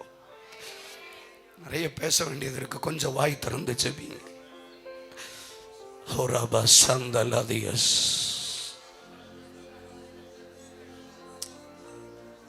ஆண்கள் எல்லாம் கொஞ்சம் ஜெபிங்களே. நோக்கத்தை மறந்து போனவர்கள், எதற்காக பிடிக்கப்பட்டேன் என்பதை மறந்து போனவர்கள். கடல் மேல நடப்பதற்காக வந்தவன் இப்பொழுது என்ன ரட்சியும்னு ஜெபம் பண்ணிட்டு இருக்கிறான். இதற்காகவா நாம வந்தோம்? சரி, இங்க வாசிங்க. மத்தேயு 14ஆம் அதிகாரம் 28வது வசனம். 3 விஷயங்கள் அவனுடைய நோக்கம் மாறிற்று. Come back to the point. மத்தேயு 14 நீரே ஆனால். அப்ப அவனுடைய நோக்கம் என்ன? தண்ணீர் மேல நடக்கணும். 30வது வசனம் படிங்க. பயந்து அமிழ்ந்து போகையில் கடல் மேல நடக்க வேண்டும் என்று ஜெபித்தவன் இப்பொழுது என்னை ரட்சியும்னு ஜெபிக்கிறான். நோக்கம் மாறிட்டா இல்லையா? கடல் மேல நடக்க வேண்டும் என்று ஜெபம் பண்ணினவன் இப்பொழுது என்ன ரட்சியும்னு ஜெபம் பண்றான். என்னை ரட்சியும் என்று ஜெபம் பண்ணினவன் கடல் மேல நடக்கணும்னு ஜெபம் பண்ணினா அதற்கு பேரு மறுரூபம். கடல் மேல நடக்கணும்னு ஜெபம் பண்ணினவன் என்ன ரட்சியும்னு சொன்னான்னா அதுக்கு பேரு பின்மாற்றம். ஆத்துமாக்களுக்காக ஜெபம் பண்ணிக்கிட்டு இருந்த சிலர் இப்பொழுது உங்க சொந்த வாழ்க்கைக்காக ஜெபம் பண்றீங்கன்னா you are a backslidden personality. எழுப்புதலுக்காக ஜெபம் பண்ணி கொண்டிருந்தா இப்பொழுது என்ன ரட்சியும்னு சொல்றேன்னா இதற்கு பேர் பின்மாற்றம். இப்ப நீங்க மறுரூபத்தில் இருக்கீங்களா பின்மாற்றத்தில் இருக்கிறீங்களான்னு உங்க ஆத்துமாவுக்கு தெரியும். எதற்காக ஜெபம் பண்ணி கொண்டிருந்த நீ இப்ப எதற்காக ஜெபித்துக் கொண்டிருக்கிறாய்? 2 அதே 14:29வது வசனம். 2வது மாற்றம். வா என்றார். அப்பொழுது பேதுரு படகை விட்டு இறங்கி. லிசன், படகை விட்டு இறங்கி. படகை விட்டு இறங்கி. சொகுசான வாழ்க்கை எனக்கு வேண்டாம், சாதாரணமான வாழ்க்கை எனக்கு வேண்டாம், படகுக்குள்ள இருந்து சவாரி செய்கிறது எனக்கு வேண்டாம். நான் ஒரு அட்வென்ச்சரா இருக்க விரும்புகிறேன், சாதனையாளனா இருக்க விரும்புறேன்னு தான் படகை விட்டு இறங்கினா. 32வது வசனம். படகு ஏறின உடனே தெரியுதா? படகை விட்டு ஏன் இறங்குனா, இப்ப ஏன் ஏறினா ஒன்றும் தெரியல. நோக்கம் மாறிட்டு. தீர்மானத்தில் மாற்றம். எனக்கெல்லாம் உங்களை ஒரு 2.5-3 மணி நேரம் வச்சு துவைக்கணும்னு ஆசை. ஆனால் சமயம் எனக்கு ஒத்துழைக்காது. கர்த்தருடைய வருகை தாமதிக்குமா, நான் ஜபா பாஸ்டர்கிட்ட ஒரு வேண்டுகோள் வச்சுட்டு போவேன். 12 மணி நேரம் ஜபம் வைங்க, எல்லா கதவையும் பூட்டிட்டு என்னையும் கூப்பிடுங்கன்னு நான் கேட்கணும். ஏன்னா இந்த சபை நேசிக்கிறா. இது போதாது, உங்களுக்கு இவ்வளோ ஃபீடிங் போதாது. எனக்கு தெரியும், உங்களுக்கும் தெரியும், உங்கள் கெப்பாசிட்டி இது இல்லை. கை உயர்த்தி ஸ்தோத்திரம் பண்ணுங்க, கை உயர்த்தி ஸ்தோத்திரம் பண்ணுங்க. படகை விட்டு எதுக்கு இறங்குன, இப்ப எதுக்கு ஏறுற தெரியல. சாதிக்கணும்னு தான் இறங்குறேன். 10ஓட 11 என் குடும்பத்தில் இருக்கக்கூடாது, ஐ எம் ஸ்பெஷல்னு தான் இறங்கினேன். இயேசுக்கிட்ட வந்த யாரும் சோத்துக்கும் சாப்பாட்டுக்கும் வரலங்க, சாதிக்க வந்தோம். ஒவ்வொரு நிமிஷமும் நான் எனக்குள்ள கேள்வி கேட்பேன். எம்மி வரைக்கும் படிச்சுட்டு காணிக்க வாங்குவோம், அந்த எம்மி வரைக்கும் படிச்சுட்டு வேலையெல்லாம் விட்டுட்டு எதுக்கு போட்டோல பேர் வரணும்னா வந்த இல்ல, சாதிக்க வந்தோம். ஆனா காலத்தின் கட்டாயம் எதுக்காக படகுல இருந்து இறங்கினேனோ அதுவே புரியாம படகு ஏறினார்கள்னு போட்டிருக்கு. படகு ஏறின உடனே 3வது, இயேசு கடல் மேல நடக்கிறாருன்னா அவருக்கு தேவனுடைய விசுவாசம் இருக்கு.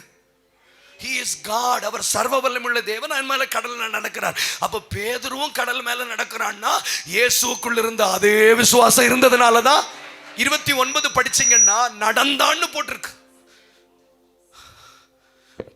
கடைசி வார்த்தை. எந்தத்தையாவது பார்த்து சொல்லுங்க தம்பி, நடந்தான் போட்டிருக்கா, ஜலத்தின் மேல் நடந்தான்.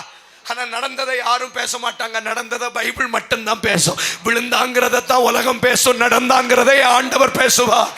எத்தனை பேருக்கு புதுசா இருக்குன்னு எனக்கு தெரியல.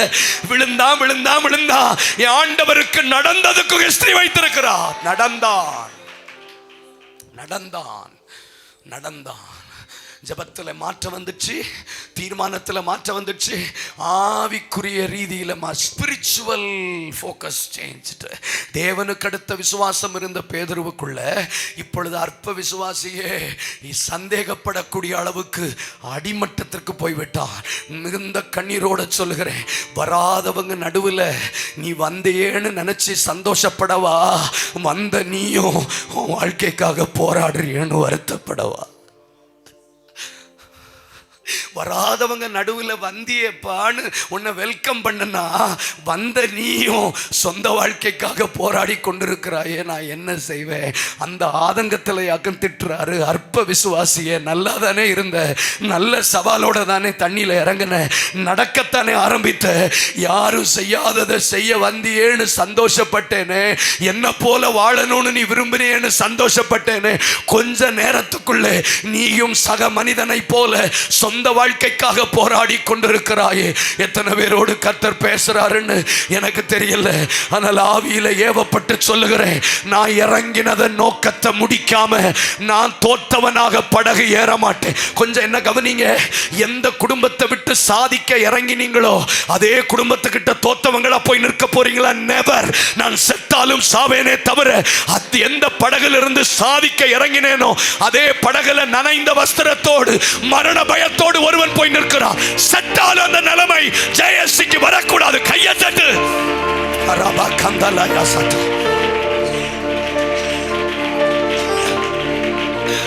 விசுவாசம் உள்ளவங்க கை தட்டி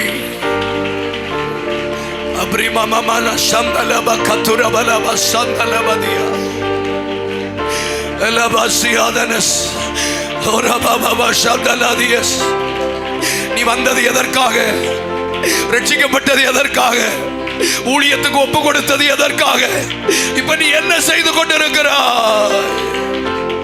பெருசு பெருசா செய்ய வந்துட்டு இப்ப என்ன ரட்சியும்? நான் ஒரு தேவ சத்தம் கேட்கிறேன், என்ன ரட்சியும் சொல்லுகிற கடைசி ஜெபம் உனக்கு இதுதான். என் குடும்பத்தை ரட்சியும் சொல்லுகிற கடைசி கூட்டம் இதுதான். இனி உன் வாயிலிருந்து வருகிற வார்த்தை தேசத்தை ரட்சியும், பட்டணத்தை ரட்சியும். ஜெப பாஸ்டர், நம்ம சபைக்காக ஜெபிக்கிற ஜெபங்களுக்கு முடிவு வருகிறது. உங்க லேண்டுக்காக ஜெபிக்கிற ஜெபங்கள் முடிவுக்கு வருகிறது. உன் கணவனுடைய ரட்சிப்புக்காக ஜெபித்தது முடிவுக்கு வருகிறது. உன் பிள்ளையினுடைய ரட்சிப்புக்காக ஜெபித்தது முடிவு வருகிறது. இனி என்னை ரட்சியும் என்றல்ல, இனி தேசத்தை தாரும், மாநிலங்களை தாரும். இந்த சபை பல மாநிலங்களை தத்தெடுக்க போகிறது. கொஞ்சம் கை தட்டுங்க. ஓ ரமசி கத்தரவா ஒரு புதிய அபிஷேகம் சிலர் மேல இறங்கி வருகிறது. This will be the last. இது உனக்கு கடைசி.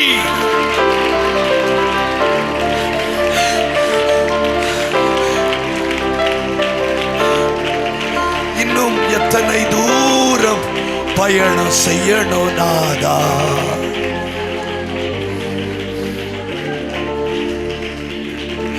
இன்னும் எத்தனை காலம் பாடுகள் நாதா, என்னால் முடியவில்லை முடியவில்லை தேவா, உங்க பலன் தந்து தாங்க வேண்டும் நாதா, உங்க பலன் தந்து நாதா இயேசு தேவா நாதா. இன்னும் எத்தனை தூரம் பயணம் செய்யணும் நாதா, இன்னும் எத்தனை காலம். ஒரே ஒரு நிமிஷம் உங்க கண்கள் மூடி இருக்கும்போது உங்க ஆத்துமாட்ட கேளுங்க, எதுக்காகவோ வந்த, எதுக்காகவோ போராடிட்டு இருக்கிற, உலகத்தை அசைக்க வந்தவன் என்ன ரட்சியும்னு ஜெபிக்கிறியா? அநேகர பரிசுத்தத்துக்குள்ள நடத்த வந்தவன் சொந்த பரிசுத்தத்துக்காக போராடலாமா? உலகத்துக்கே தானிக்க கொடுக்க வேண்டியவன் என்ன காப்பாத்தோன்னு சொல்லலாமா? இந்த வார்த்தை உன் வாயில இருந்து வரும்னு நான் எதிர்பார்க்கவே இல்லை. இது தேசத்துக்காக அழ வேண்டிய கண்கள், இந்த வாய் தேசங்களுக்கு தீர்க்க தரிசனம் சொல்ல வேண்டிய வாய், இந்த கால்கள் சர்ப்பங்களை மிதிக்க வேண்டிய கால்கள், இது ஆலயம் கட்ட வேண்டிய கைகள், இது சொந்த ரட்சிப்புக்காக போராட வேண்டிய கை அல்ல. இன்னைக்கு ராத்திரி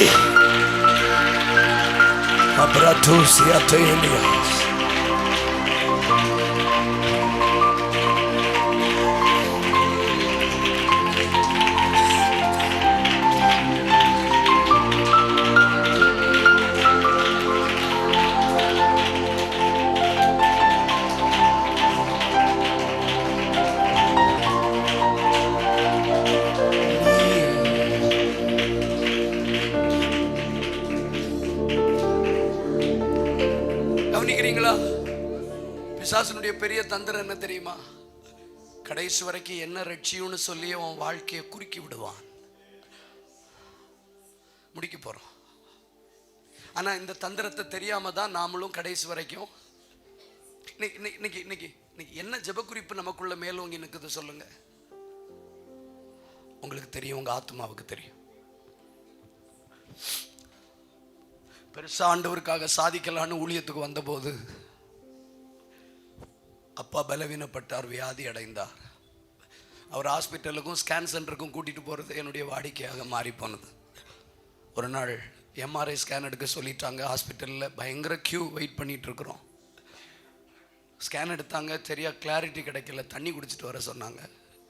எங்கள் அப்பா ரெஸ்ட் ரூம் போயிருக்கும்போது ஸ்கேன் ரிப்போர்ட்டோட தண்ணி பாட்டிலோட அந்த ரோட்டில் க்யூவில் நின்றுக்கிட்டு இருக்கும்போது நான் சொன்னேன், இதுக்காக ஆண்டவரே வந்தேன். ஒரே ஒரு ஜெபம் பண்ணினேன், ஒரே ஒரு வாய்ப்பு தாங்க, என்ன ரட்சியும்னு சொல்றதிலிருந்து என்ன நீங்கள் விடுவிச்சிங்கன்னா இனிய ஜெபம் தேசத்தை ரட்சியும் என்பதற்காக மாறும். அது என்னவோ அந்த ஜெபம் ஆண்டவருக்கு பிடிச்சிருந்துச்சு. இப்போ இதுவே தொடர்ந்தால் என் அப்பாவை ரட்சியும், என் அம்மாவை ரட்சியும், என் பிள்ளைக ரட்சியும்னு என் வாழ்க்கை முடிஞ்சிடும். ஆண்டவரே, நீங்கள் ஒரு தடவை எங்கள் அப்பாவை தூக்கி விட்டீங்கன்னா வாழ்நாள் எல்லாம் நான் போகிற இடங்களுக்காக அழுகிறேன்.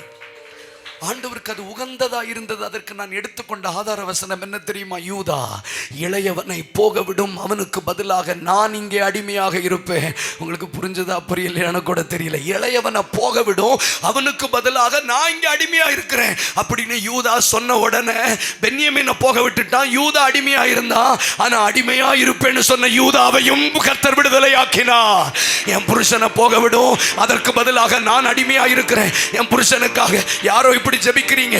2014 ஜெபிக்க தொடங்கின ஜெப குறிப்புக்காக இன்னைக்கு நான் ஜெபம் பண்ணிக்கிட்டு இருக்கிறேன். சில ஜெப குறிப்பை சொல்லும் போது என் நாவு கூசுகிறது, என் இருதயம் வெட்கப்படுகிறது. How long I am going to pray? நான் சொல்லுகிறேன், இனி உங்க ஜெப குறிப்புகள் மாற்றப்பட போகிறது. பழைய ஜெப குறிப்புகளுக்கு நீ ஜெபிக்க வேண்டிய அவசியம் இல்லை. ஜெபிக்க போறோம். புரியுதா? புரியுதா? You are continuously praying for the regular thing. ஒரு நிமிஷம் கைகளை உயர்த்துங்க. அதுதான் யோவான் 4ஆம் அதிகாரம் 15ஆம் வசனத்தில் சமாரியா ஸ்திரீ இயேசுவினிடத்தில் சொல்லுகிறாள், எனக்கு தாகம் உண்டாகாமலும் எனக்கு நான் திரும்ப தண்ணீர் மொள்ள வராமலும் இருக்கும்படி எனக்கு அந்த தண்ணீரை தர வேண்டும். அதனுடைய சரியான அர்த்தம் என்ன தெரியுமா? நான் இந்த விஷயத்துக்காக இனி நான் வரக்கூடாது, இந்த விஷயத்துக்காக நான் தேவ சமூகத்துக்கு வரக்கூடாது. ரொம்ப தெளிவா ஆண்டவர் சொல்றார், இந்த விஷயத்துக்காக இன்னும் எவ்வளவு நாள் ஜெபிக்கணும்?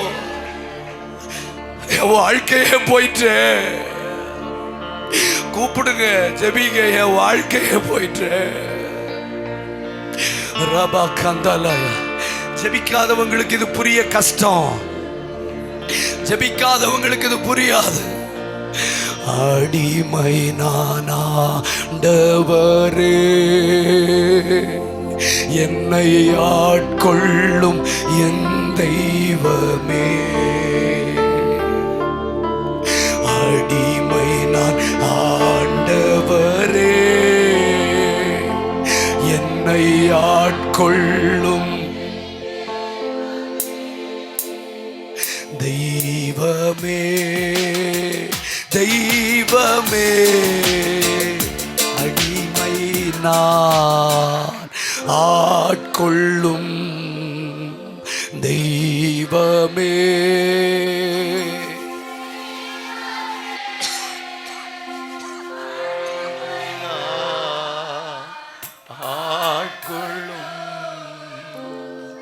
உணர்ச்சி வசப்படுறதுனால ஒரு பிரயோஜனமும் இல்லை. ஏதாவது எனக்கு பிரயோஜனமா இருக்குன்னு சொல்றவங்க கை உயர்த்தி காட்டுங்க.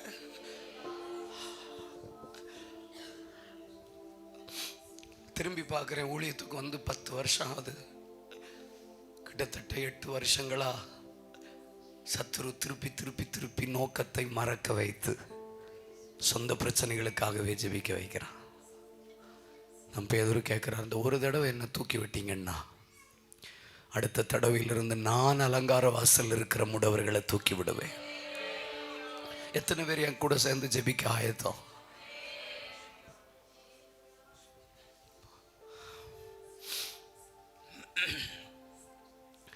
படகு விட்டு இறங்கினவனுக்கு இவ்வளவு திட்டு, இவ்வளவு அவமானம், இவ்வளவு வேதனை.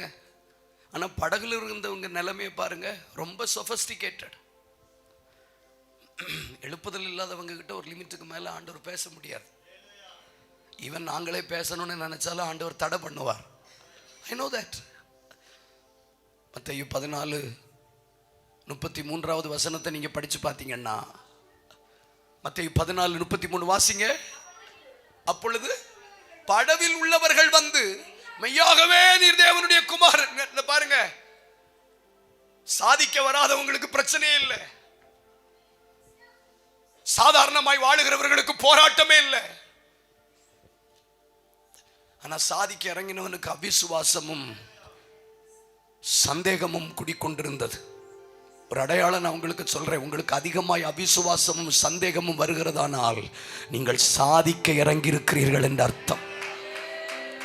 படகில் இருந்தவர்களுக்கு ஒண்ணுமே தோணல, நீ தேவனுடைய குமாரன் என்று சொல்லி. ஒருவேளை பேதுருக்கு கூட தோணி இருக்கலாம், நாமளும் படகிலே இருந்திருக்கலாமோ. பல நேரம் எனக்கு தோணி இருக்கு, ரோஹித் பிரதர் பேசாம ஒரு கம்பெனியில வேலை பார்த்துட்டு ஒரு காணிக்கையை மிஷினரிக்கு கொடுத்துட்டு சபையில இருந்திருந்தா கூட அந்த தொந்தரவு இல்லையே. ஆனா ஆண்டவர் என்ன சொன்னார் தெரியுமா? நீ தோத்தன்னு நீ தான் சொல்ற, நான் சொல்லல. நீ எடுத்தது தோல்வி அல்ல, நீ எடுத்தது முயற்சி. எல்லாருக்கும் எல்லாம் புரியாது, எல்லாரும் புரியாது. வயிற்றுக்கும் சோத்துக்கும் வர்றவங்களுக்கு நான் பேசுறது புரியாது.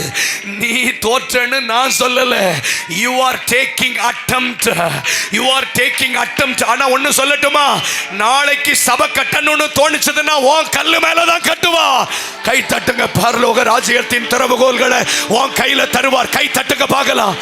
உரபல ஹம்சிக தரபதியா. இன்னைக்கு மூழ்கி போன ஒன்னதான் நம்புவா. நீ தோற்கல, நீ தோற்கல, நீ தோற்கல, நீ தோற்கல, நீ தோற்கல. வராதவங்க நடுவுல முயற்சி எடுத்தல்ல, முயற்சி எடுத்தல்ல, முயற்சி முயற்சி. ரபா தரபா தனா. வேடிக்கை பார்க்கிறவங்க வேடிக்கை பார்க்கட்டும். கடைசி 5 நிமிஷம். உங்களுக்கு இன்னைக்கு தோணலாம், சபையில ஒரு விசுவாசியா இருந்திருக்கலாமோ? எதுக்கு சபையில பொறுப்பு? எதுக்கு ஊழியம்? எதுக்கு பிரேயர் லீடர்? அவமானப்படவா? பாரு, விசுவாசியா வந்துட்டு போறவங்க எவ்வளவு நல்லா வந்துட்டு போறாங்க. அவன் குடும்பத்துல வியாதி இல்ல, அவனுக்கு போராட்டம் இல்ல. ஆனா படகு விட்டு இறங்குறவனுக்கு எவ்வளவு கேவலம். இன்றைக்கு நீ அவமானப்பட்டாலும் நீ தேவனால் நம்பப்படுவாய். தேவனால் நம்பப்படுவீர்கள். God will trust you, pastor. தேவன் உங்களை நம்புவார். தேவன் நம்புவார். திரும்ப திரும்ப இந்த வார்த்தை ஆவியில விழுகிறது. கர்த்தரால் நம்பப்படுகிற சபை. எதுக்கு இவ்வளவு சவால்? எதுக்கு இவ்வளவு சவால்? எதுக்கு இவ்வளவு சவால்? 10-11 ஒரு சபையை நடத்தி ஞாயிற்றுக்கிழமை ஆராதனை நடத்திட்டு போக வேண்டியதானே? எதுக்கு படக விட்டு இறங்கணும்? எதுக்கு இவ்வளவு சவால்? கர்த்தர் சொல்லுகிறார், நீ தேவனால் நம்பப்படுவாய். என்னைக்கு நாளும் ஒன்ன நம்புவேன். நான் சொல்றேன், சத்தியமங்கலத்தில் என்ன திட்டம் போட்டாலும் அதை உன் கையில தருவார். கை தட்டுங்க. let the fire உரபா கந்தலாதியா ஓ மேல எஸ் எஸ் அந்த அபிஷேகம் இறங்கி வருகிறது. அந்த வல்லமை ஃபயர் இறங்கி வருகிறது. இறங்கி வருகிறது. நம்புவார். நம்புவார். நம்புவார். நம்புவார். இன்னைக்கு இல்லைன்னா என்னைக்குனாலும் நம்புவார். இன்னைக்கு இல்லைன்னா 10-11 இருந்துடாதீங்க. 10-11 இருந்துடாதீங்க. 10-11 இருந்துடாதீங்க. ஏன் இறங்குனேன்னு கேட்க தோணுச்சு இல்ல? ஏன் இறங்குன? ஏன் இறங்குன? நீயும் படகுல இருந்திருக்கலாம்ல. எதுக்கு இந்த ஊழியம்? நீ தெய்வமே தெய்வமே அடிமைனா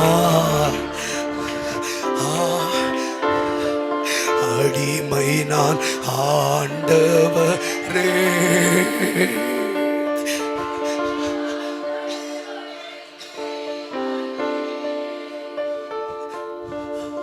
படகில் இருந்தவர்களுக்கு ஒரு பிரச்சனை இல்லை. நோக்கம் இல்லாதவர்களுக்கு ஒரு பிரச்சனையும் இல்லை. கவனிக்கிறீங்களா? தயவு செய்து ஒரு பிரசங்கம் கேட்டுட்டு போயிடாதீங்க. என்ன அதை விட ஒரு வேதனை இந்த உலகத்தில் இல்லை. ஒரு மீனவனுக்கு இருக்கிற அடிப்படை தகுதி என்ன? இங்கிலீஷ் பேசுறதா? ரொம்ப கஷ்டமான கேள்வி கேட்டுட்டேன். நீச்சல் அடிக்கிறது. எங்கள் ஊரில் வந்து பார்த்தீங்கன்னா ஃபைபர் போட்டுன்னு சொல்லுவாங்க.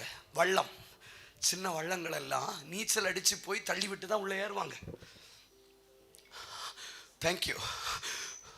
ஒரு மீன் பிடிக்கிறவனுக்கு அடிப்படை தகுதி என்ன? ஒரு எலக்ட்ரிஷியன் ஒயர்மேனுக்கு இருக்கிற அடிப்படை தகுதி மரம் ஏறுறது. எல்லாத்துக்கும் ஒரு அடிப்படை தகுதி இருக்கு. அவங்களுடைய அடிப்படை தகுதி நீச்சல் தான். சரி, நடக்க வந்தான், நடக்க முடியல. நீச்சல் அடிக்க தெரியும் தானே? நீச்சல் அடிச்சானா? he was drowning. நான் உங்களுக்கு ஒரு சொல்லட்டுமா? ஆடின காலும் பாடின வாயும் சும்மா இருக்காது. ஒருவனுக்குள்ள ஒரு திறமை இருந்து அவனுக்கு தற்காப்புன்னு ஒரு சூழ்நிலை வரும்போது கண்டிப்பா அதை பயன்படுத்துவான். உலக பிரகாரமா பேசினாலும் இப்படித்தானே இருக்கே ஐயா. என்ன கோபமோ என்ன வருத்தமோ எனக்கு தெரியல. இதனால வாய் விட்டு பேசுங்க. ஒரு எக்ஸ்ட்ரீமுக்கு வரும்போது தான் திறமையை பயன்படுத்துவானா பயன்படுத்த மாட்டானா? உனக்கு இங்கிலீஷ் பேச தெரியுமானா ஒரு எக்ஸ்ட்ரீம்ல அது வாயிலிருந்து வந்துடும். நான் காலேஜில் செக்குலரில் படிக்கும்போது செமினார் எடுப்பேன். காலேஜில் படிக்கிறவங்களுக்கு தெரியும் செமினார் எடுக்கணும். அப்படி செமினார் எடுத்துக்கிட்டு இருக்கும்போது என்ன அறியாம ஆமேன்னு சொன்னேன். ஏன்னா அது என்னுடைய பழக்கம். That is my habit. நான் கேட்கிறேன், பேதுருவே, உனக்கு கடல் மேல நடக்கிறதுக்கு அவர் பலன் தரணும். நீச்சல் உனக்கு தெரியும் தானே, ஏன் நீச்சல் அடிக்கலன்னு கேட்டா ஆண்டவர் அதுக்கு சொன்ன வார்த்தையை சொல்றேன். யாரும் செய்யாததை செய்ய வந்தேன், இப்ப தெரிஞ்சதையே மறந்து போயிட்டேன். இன்னைக்கு இதுதான் சபையினுடைய நிலைமை. யாரும் செய்யாததை செய்ய வந்தேன், தெரிஞ்ச ஜெபத்துக்காகவே நான் போராடுகிறேன். கிரைசிஸ் டைம்ல, நெருக்கடி நேரங்கள்ல தெரிஞ்சது கூட மறந்து போகும். ஒரு நிமிஷம் கைகளை உயர்த்துங்க. இது எனக்கான தேவ சத்தம்னு சொல்றவங்க ஒரே ஒரு ஜெபம் பண்ணி முடிக்க போறோம். இந்த ஒரு தடவை என் குடும்பத்தை நீங்க தூக்கி விடுவீங்கடா. என் புருஷனுக்காகவே ஜெபிச்சு என் வாழ்க்கை முடிஞ்சிடக்கூடாதுப்பா. என் பிள்ளைய ரட்சியோன்னு சொல்லி என் வாழ்க்கை முடிஞ்சிடக்கூடாது. ஒரு சபைக்காக நான் எவ்வளவு நாள் அழணும்? ஜபிக்கிறவங்க ஜபிக்கலாம். ரொம்ப காலமா ஒரே ஜப குறிப்புக்காக ஜபிக்கிறது எனக்கு பிடிக்கல. என்னால அடுத்த நகர்வுக்குள்ள போக முடியலையே, என்னால புதியதை பார்க்க முடியலையே. அப்படி ஜெபிக்கிறவங்க மட்டும் ஜெபிங்க. என் பெண் பிள்ளைக்காக நான் ஜெபிக்கிறேன். ஜெபத்துக்கு எனக்கு தாகம் உண்டாகாமலும் நான் திரும்ப இங்க தண்ணீர் மொள்ள வராமலும் இருக்கும்படி இன்னைக்கு இந்த கன்வென்ஷன் கூட்டத்தில் வந்திருக்கிற சிலருக்கு சொல்லுகிறேன், இந்த விஷயத்துக்காக இனி நீங்க வர மாட்டீங்க. இனி ஒருவேளை நீ வந்தா சாட்சி சொல்ல வருவியே தவிர இந்த விஷயத்துக்காக ஜெப குறிப்பு இல்ல.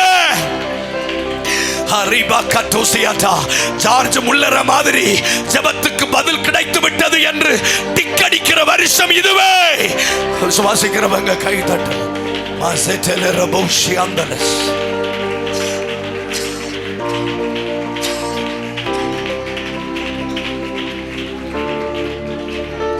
வாழ்வது நான் அல்ல, என்னில் இயேசுவே தெய்வமே தெய்வமே அடிமை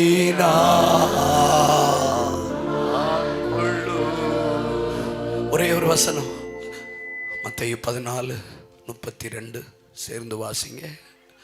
அவர்கள் படகு ஏறின உடனே, அப்படின்னா என்ன தெரியுமா?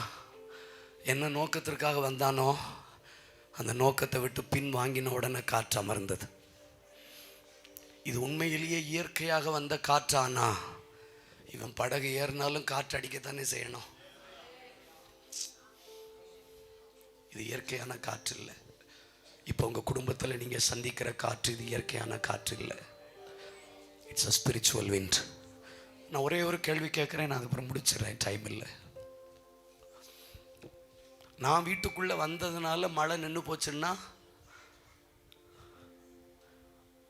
அப்போ அந்த மழை இயற்கையான மழை இல்லைன்னு தானே அர்த்தம். இன்னும் புரியலையா? அவர்கள் படகு ஏறின உடனே காற்று, அந்த காற்று கொடுக்குற செய்தி என்ன தெரியுமா? அவன் பின் வாங்கிட்டான் நின்று. அவன் பின் வாங்கிட்டான் நின்று. இது உங்களுக்கு எப்படி புரியுதுன்னு எனக்கு தெரியல. அவன் பின் வாங்கிட்டான். அந்த சபை தன் நோக்கத்திலிருந்து பின் வாங்கிட்டு, அந்த குடும்பம் தன் நோக்கத்திலிருந்து பின் வாங்கிட்டு. நான் சொல்கிறேன், நீங்கள் சில ஊழியத்தை செய்கிறத விட்டு பின் வாங்கினா நாளைக்கே அந்த காற்று நிற்கும். ஆனால் அப்படி எனக்கு காற்று நிற்க வேண்டாம். நான் நோக்கத்தை விட்டதுனால சத்துரு என்ன விட்டா அப்படின்னு சொல்லவே வேண்டாம். 3 இடங்களில் காற்று அமர்ந்தது. நம்பர் 1, நோக்கத்தை விட்டு படகு ஏறினதுனால காற்று அமர்ந்தது. 2வது, மார்க் 4:39 வாசிக்க வேண்டாம். இயேசு, ஐயரே நாங்கள் மடிந்து போகிறது உமக்கு கவலை இல்லையான்னு உயிர் பிச்சை கேட்ட போது இயேசு எழுந்து காற்றையும் கடலையும் அதட்டினார். வாழ்க்கை பிச்சை கேட்டதுனால காற்று அமர்ந்ததா? நம்பர் 3, யோனா 1:15 வேதம் சொல்லுகிறது, என்னை தூக்கி சமுத்திரத்தில் போடுங்கள். சமுத்திரத்தில் போட்ட உடனே காற்று அமர்ந்தது. நான் சொல்கிறேன், நோக்கத்தை விட்டு பின்வாங்கிறதுனால ஒருத்தனுக்கு காற்று அமருகிறது.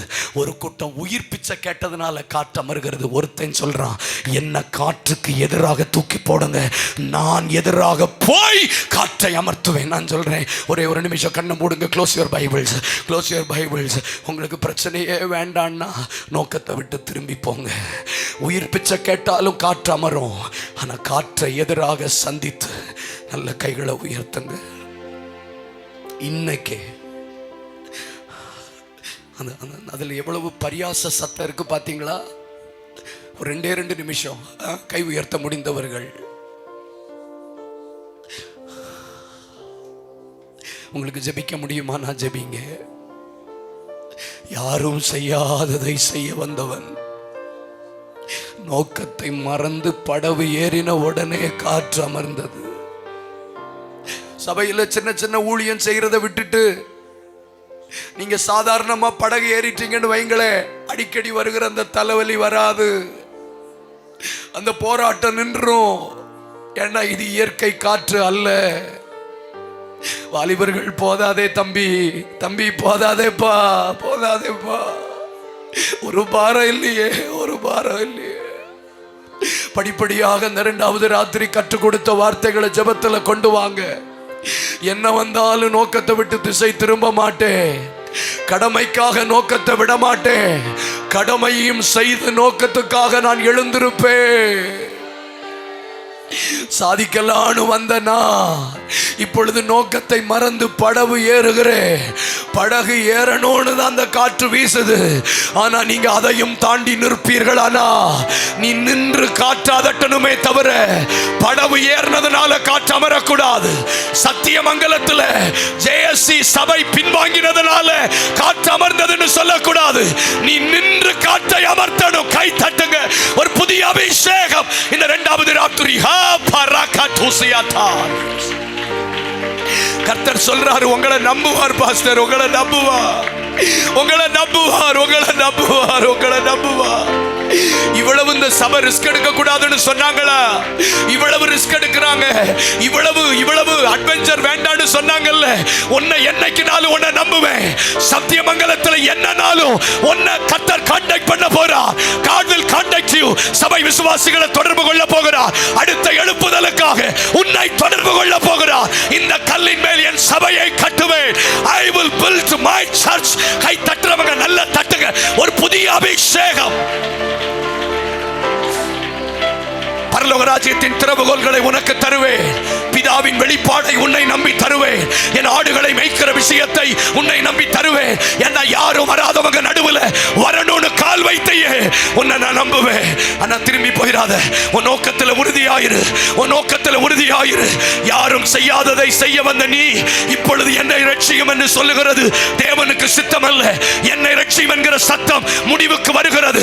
இந்த இரண்டாவது ராத்திரியோட உன் புருஷனுக்காக ஜெபிக்க வேண்டிய சத்தம் முடிவுக்கு வருகிறது. இனி உனக்கு தாகம் உண்டாகாது. இனி அந்த விஷயத்துக்காக let the fire, let the fire. ஒரு புதிய அபிஷேகம்.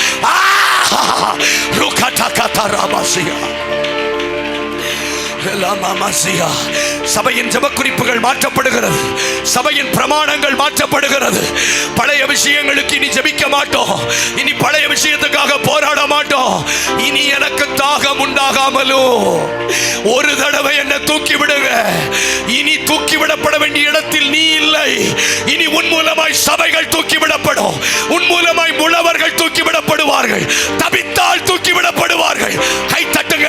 அப்படிப்பட்டவர்கள் மேல் பலன் பலன் பலன் பலன் பலன் ஸ்ட்ரெங்த் ஸ்ட்ரெங்த் ஸ்ட்ரெங்த். ஷபமமனதரா ரிகதரபதனா. படகிலே இருந்திருக்கலாமோ, படகிலே இருந்திருக்கலாமோ, படகிலே இருந்திருக்கலாமோ. எதுக்கு எதுக்கு? சாதிக்க வந்தவனே இல்ல. இன்னைக்கு இல்லைன்னா என்னைக்குனாலும் உன்னை பரலோகம் நம்பு. நான் கீழ்ப்படிவே இன்றே செயல்படும். நான்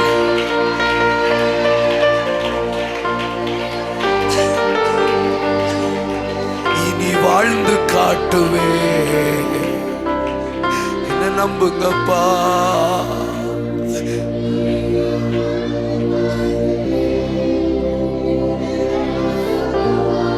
என்ன நம்புங்கப்பா.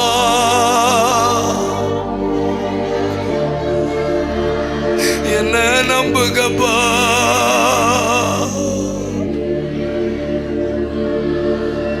இனி வாழ்ந்து காட்டுவே. ஒருவன் கிறிஸ்துவுக்குள் இருந்தால் அவன் புதிய சிருஷ்டி. பழையனவைகள் எல்லாம் ஒளிந்து போயின, எல்லாம் புதியவைகளாய் மாறின. ஜெபக்குறிப்புகள் புதியவைகளாய் மாறட்டும். சபையின் தரிசனங்கள் புதியவைகளாய் மாறட்டும். என் ஜனங்களுக்கு சலிப்பு தன்மை வராதபடி, எங்க சபைக்கு சலிப்பு தன்மை வராதபடி, விசுவாச பிள்ளைகளுக்கு சலிப்பு தன்மை வராதபடி 3 மாதத்திற்கு ஒரு தடவை தரிசனங்கள் புதுப்பிக்கப்பட போகிறது. ஜெபக்குறிப்புகள் புதுப்பிக்கப்பட போகிறது. Old things are passed away and everything becomes new. கை தட்டுங்க. புதியவைகள் வருகிறது, புதியவைகள் வருகிறது.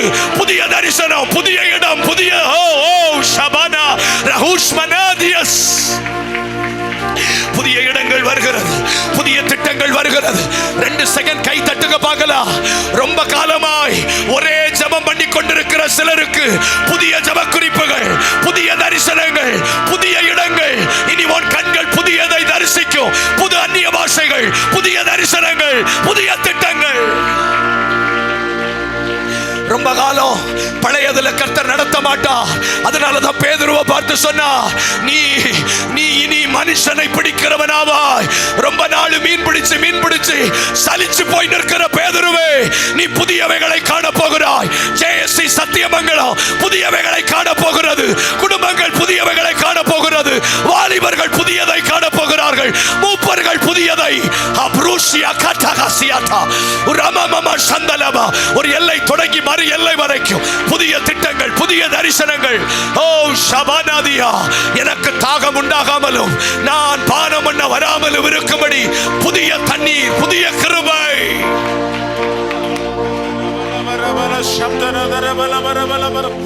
ஆண்டவனோடு இடைப்பட்டுக் கொண்டிருக்கிறார். ஆண்டவரே மக்கு நன்றி, மக்கு நன்றி, மக்கு நன்றி. இயேசுவே மக்கு ஸ்தோத்திரம், மக்கு ஸ்தோத்திரம், மக்கு ஸ்தோத்திரம். ஆண்டவரே ஹல்லேலூயா, ஹல்லேலூயா, ஹல்லேலூயா. இயேசுவா ஆமென், ஆமென், ஆமென், ஆமென், ஆமென். ஆண்டவரே ஸ்தோத்திரம் ஐயா. கர்த்தர் புதிய தரிசனங்களுக்குள்ள திட்டங்களுக்குள் நடத்தி கொண்டே இருக்கிறார். அன்பின் ஆண்டவரே, நல்ல பிதாவே, பரலோகத்தின் நல்ல ஆண்டவரே, இயேசு கிறிஸ்துவின் நாமத்தில் வருகிறோம். ஆண்டவரே, இந்த ஆசீர்வதிக்கப்பட்டதான இரண்டாவது கர்த்தாவின் நாளிலும் இந்த மாலை பொழுதிலே கர்த்தருடைய ஆவியான இறங்கி வந்து எங்களோடு கூட பேசிக் கொண்டிருக்கிறீர். ஆண்டவரே, திட்டமும் தெளிவுமான நம்முடைய வார்த்தைகளை கொண்டு எங்களை இடைபெட்டு கொண்டிருக்கிறீர். ஆண்டவரே, உள்ளம் திரியங்களை ஆராய்ந்து அறிந்து ஆண்டவரே தம்முடைய பிள்ளைகளை, தம்முடைய ஆண்டவர் சபையை ஆண்டவரே தரிசன திட்டத்துக்குள்ள நடத்தி கொண்டு நன்றி செலுத்துகிறோம் ஐயா. ஆமென். ஆண்டவரே, பழையவைகளை ஒளிந்து போனது எல்லாம் புதிதானது என்று நாங்கள் பார்க்கிறோமே ராஜா. இந்த நாளிலிருந்து ஒரு புதிய காரியங்களை, புதிய ஆண்டவரே தரிசனத்துக்குள்ளே, புதிய உத்வேகத்துக்குள்ளே, புதிய மாற்றத்துக்குள்ளே கர்த்தருடைய ஆவியான சபையை கொண்டு வந்திருக்கிறீர். ஆண்டவரே, அதை நாங்கள் விசுவாசத்தோடு ஏற்றுக்கொள்ளுகிறோம். தேவாவியான தொடர்ந்து எல்லார் மேலும் கிருபை வைத்து காக்கணுமே ராஜா. இந்த நாளின் துவக்க முதல் முடிவு வரை நம்முடைய பிரசன்னம் அசைவாடி கொண்டு நம்ம நன்றி செலுத்துகிறோம். ஆண்டவரே, அருமையான கர்த்தாவே, ஆண்டவரே தூரத்திலிருந்து வந்ததான அருமையான பாஸ்டர் ஐயாவை இந்த நாட்களில் பயன்படுத்தி கொண்டிருக்கு. நன்றி அப்பா. இந்த இரண்டாம் நாளிலும் இந்த விதைத்த வசனங்கள் ஆண்டவரே 100 பலன் கொடுக்க பரிசுத்தான் கிரிய செய்வீராக. ஆண்டவரே, நாங்கள் துவங்கின ஆண்டவரே இயேசப்பா ஸ்தோத்திரம் வாழ்க்கையிலே ஆண்டவரே இயேசப்பா உம்மோடு கூட ஆளுகை செய்கிற அளவுக்கு எங்களை கொண்டு வந்திருக்கிறீர். இன்னும் கொண்டு வரப்போகிற நன்றி செலுத்துகிறோம். ஆண்டவரே, கர்த்தருடைய ஆவியான தேசங்கள் மேலாக, பட்டணங்கள் மேலாக ஆண்டவரே இயேசப்பா ஸ்தோத்திரம். ஆண்டவரே, இந்த ஊழியம் கடந்து செல்வதற்கு ஆவியான பயன்படுத்தி நன்றி செலுத்துகிறோம். வந்த சிறியோர், பெரியோர், வாலிபர்கள், முதியோர், புதிதாய் வந்த ஒவ்வொருவரையும் ஆசீர்வதிங்க ஆண்டவரே. கர்த்தாவே ஸ்தோத்திரம். தம்முடைய சமூகத்திலே எடுத்த தீர்மானத்தை உறுதியாயிருந்து ஆண்டவரே மீண்டும் மறுபடியும் ஆண்டவரே ஸ்தோத்திரம் ஐயா, நீர் எங்களை சந்திக்கும் பொழுது, வார்த்தை சந்திக்கும் பொழுது நான் உயிருள்ளவர்களாய் காணப்பட, முற்றிலும் ஜெயம் பெற்றவர்களாய் காணப்பட, அந்த நன்மைக்குரியவர்களாய் ஆண்டவரே ஸ்தோத்திரம் காணப்பட கிருபை செய்யும்படியா ஸ்தோத்திரிக்கிறோம். ஆசீர்வதியும் பிரயாணங்கள் எல்லாம் உம்முடைய கிருபையின் கரம் இருப்பதாக. இதற்கு முன்பும் பின்பும் உழைத்த, ஜெபித்த, கொடுத்த, ஊக்கப்படுத்தின, உதவி செய்த எல்லாரையும் கர்த்தர் இதற்கேற்ற கிரியைகளை கர்த்தர் கொடுத்து மென்மேலும் பலப்படுத்துவீராக. நாளை தினத்தில் நடக்கிறதான ஆண்டவர் காலை ஆராதனை, மாலை கூட்டங்களை கர்த்தருடைய ஆவியான் பொறுப்பெடுத்துக்கொள். நிச்சயமாக இது ஒரு அபிஷேக பெருவிழாவினுடைய நிறைவின் பிரசன்னம் வெளிப்படும்படியா ஸ்தோத்திரிக்கிறோம். துதி கன மகிமை உமக்கே செலுத்துகிறோம். தொடர்ந்து ஆசீர்வதியும், மகிமையான காரியங்களை செய்யும். எல்லாவற்றுக்கும் மேலாக நம்முடைய வருகைக்காக எங்களை ஆயத்தப்படுத்தும். நம்முடைய வருகையிலே கர்த்தாவே, இதோ இந்த சபையும் விசுவாசிகளும் தம்முடைய ஜனங்களும் ஆண்டவர் நாங்களும் முன்பாக நிற்கத்தக்கதாக, எதிராய் கடந்து வரத்தக்கதாக தேவன் கிரியை செய்யும். இயேசு ரட்சகர் நல்ல நாமத்தில் வேண்டுகிறோம் எங்கள் அருமை பிதாவே. சேர்ந்து சொல்வோம், என் ஆத்துமாவே கர்த்தரை ஸ்தோத்திரி, என் முழு உள்ளமே பரிசுத்த நாமத்தை ஸ்தோத்திரி, என் ஆத்துமாவே கர்த்தரை ஸ்தோத்திரி. ஆமென். நம்முடைய கர்த்தராகிய இயேசு கிறிஸ்துவின் கிருபையும் பிதாவாகிய தேவனுடைய அன்பும் பரிசுத்தாவின் ஐக்கியமும் சிநேகமும் நம் அனைவரோடும் இந்த நாளில் இந்த கூடுதலை பங்கு பெற்ற ஒவ்வொரு பிள்ளைகளோடும் கர்த்தராகிய கிறிஸ்து இயேசு மகிமையிலே வெளிப்படும் நாள் வரைக்கும் மாறாமல் நிலைத்திருப்பதாக. ஆமென். ஹல்லேலூயா, ஹல்லேலூயா, ஹல்லேலூயா. God bless you. கர்த்தர் உங்களை ஆசீர்வதிப்பாராக. நீங்கள் திரும்பி செல்லும் பொழுது கவனத்தோடு செல்லுங்கள். நாளை காலை 10 மணிக்கு நம்முடைய சபை ஆராதனை, வேறு ஆராதனைகளுக்கு செல்லாத கர்த்தருடைய பிள்ளைகள் இருந்தால் நீங்கள் தாராளமாக கலந்து கொள்ளலாம். மாலை சரியாக 5:45 மணிக்கே நம்முடைய கூட்டங்கள் ஆரம்பமாகும். ஆகவே நேரப்பட தெய்வ பிள்ளைகள் ஜெபத்தோடு கலந்து வாருங்கள்.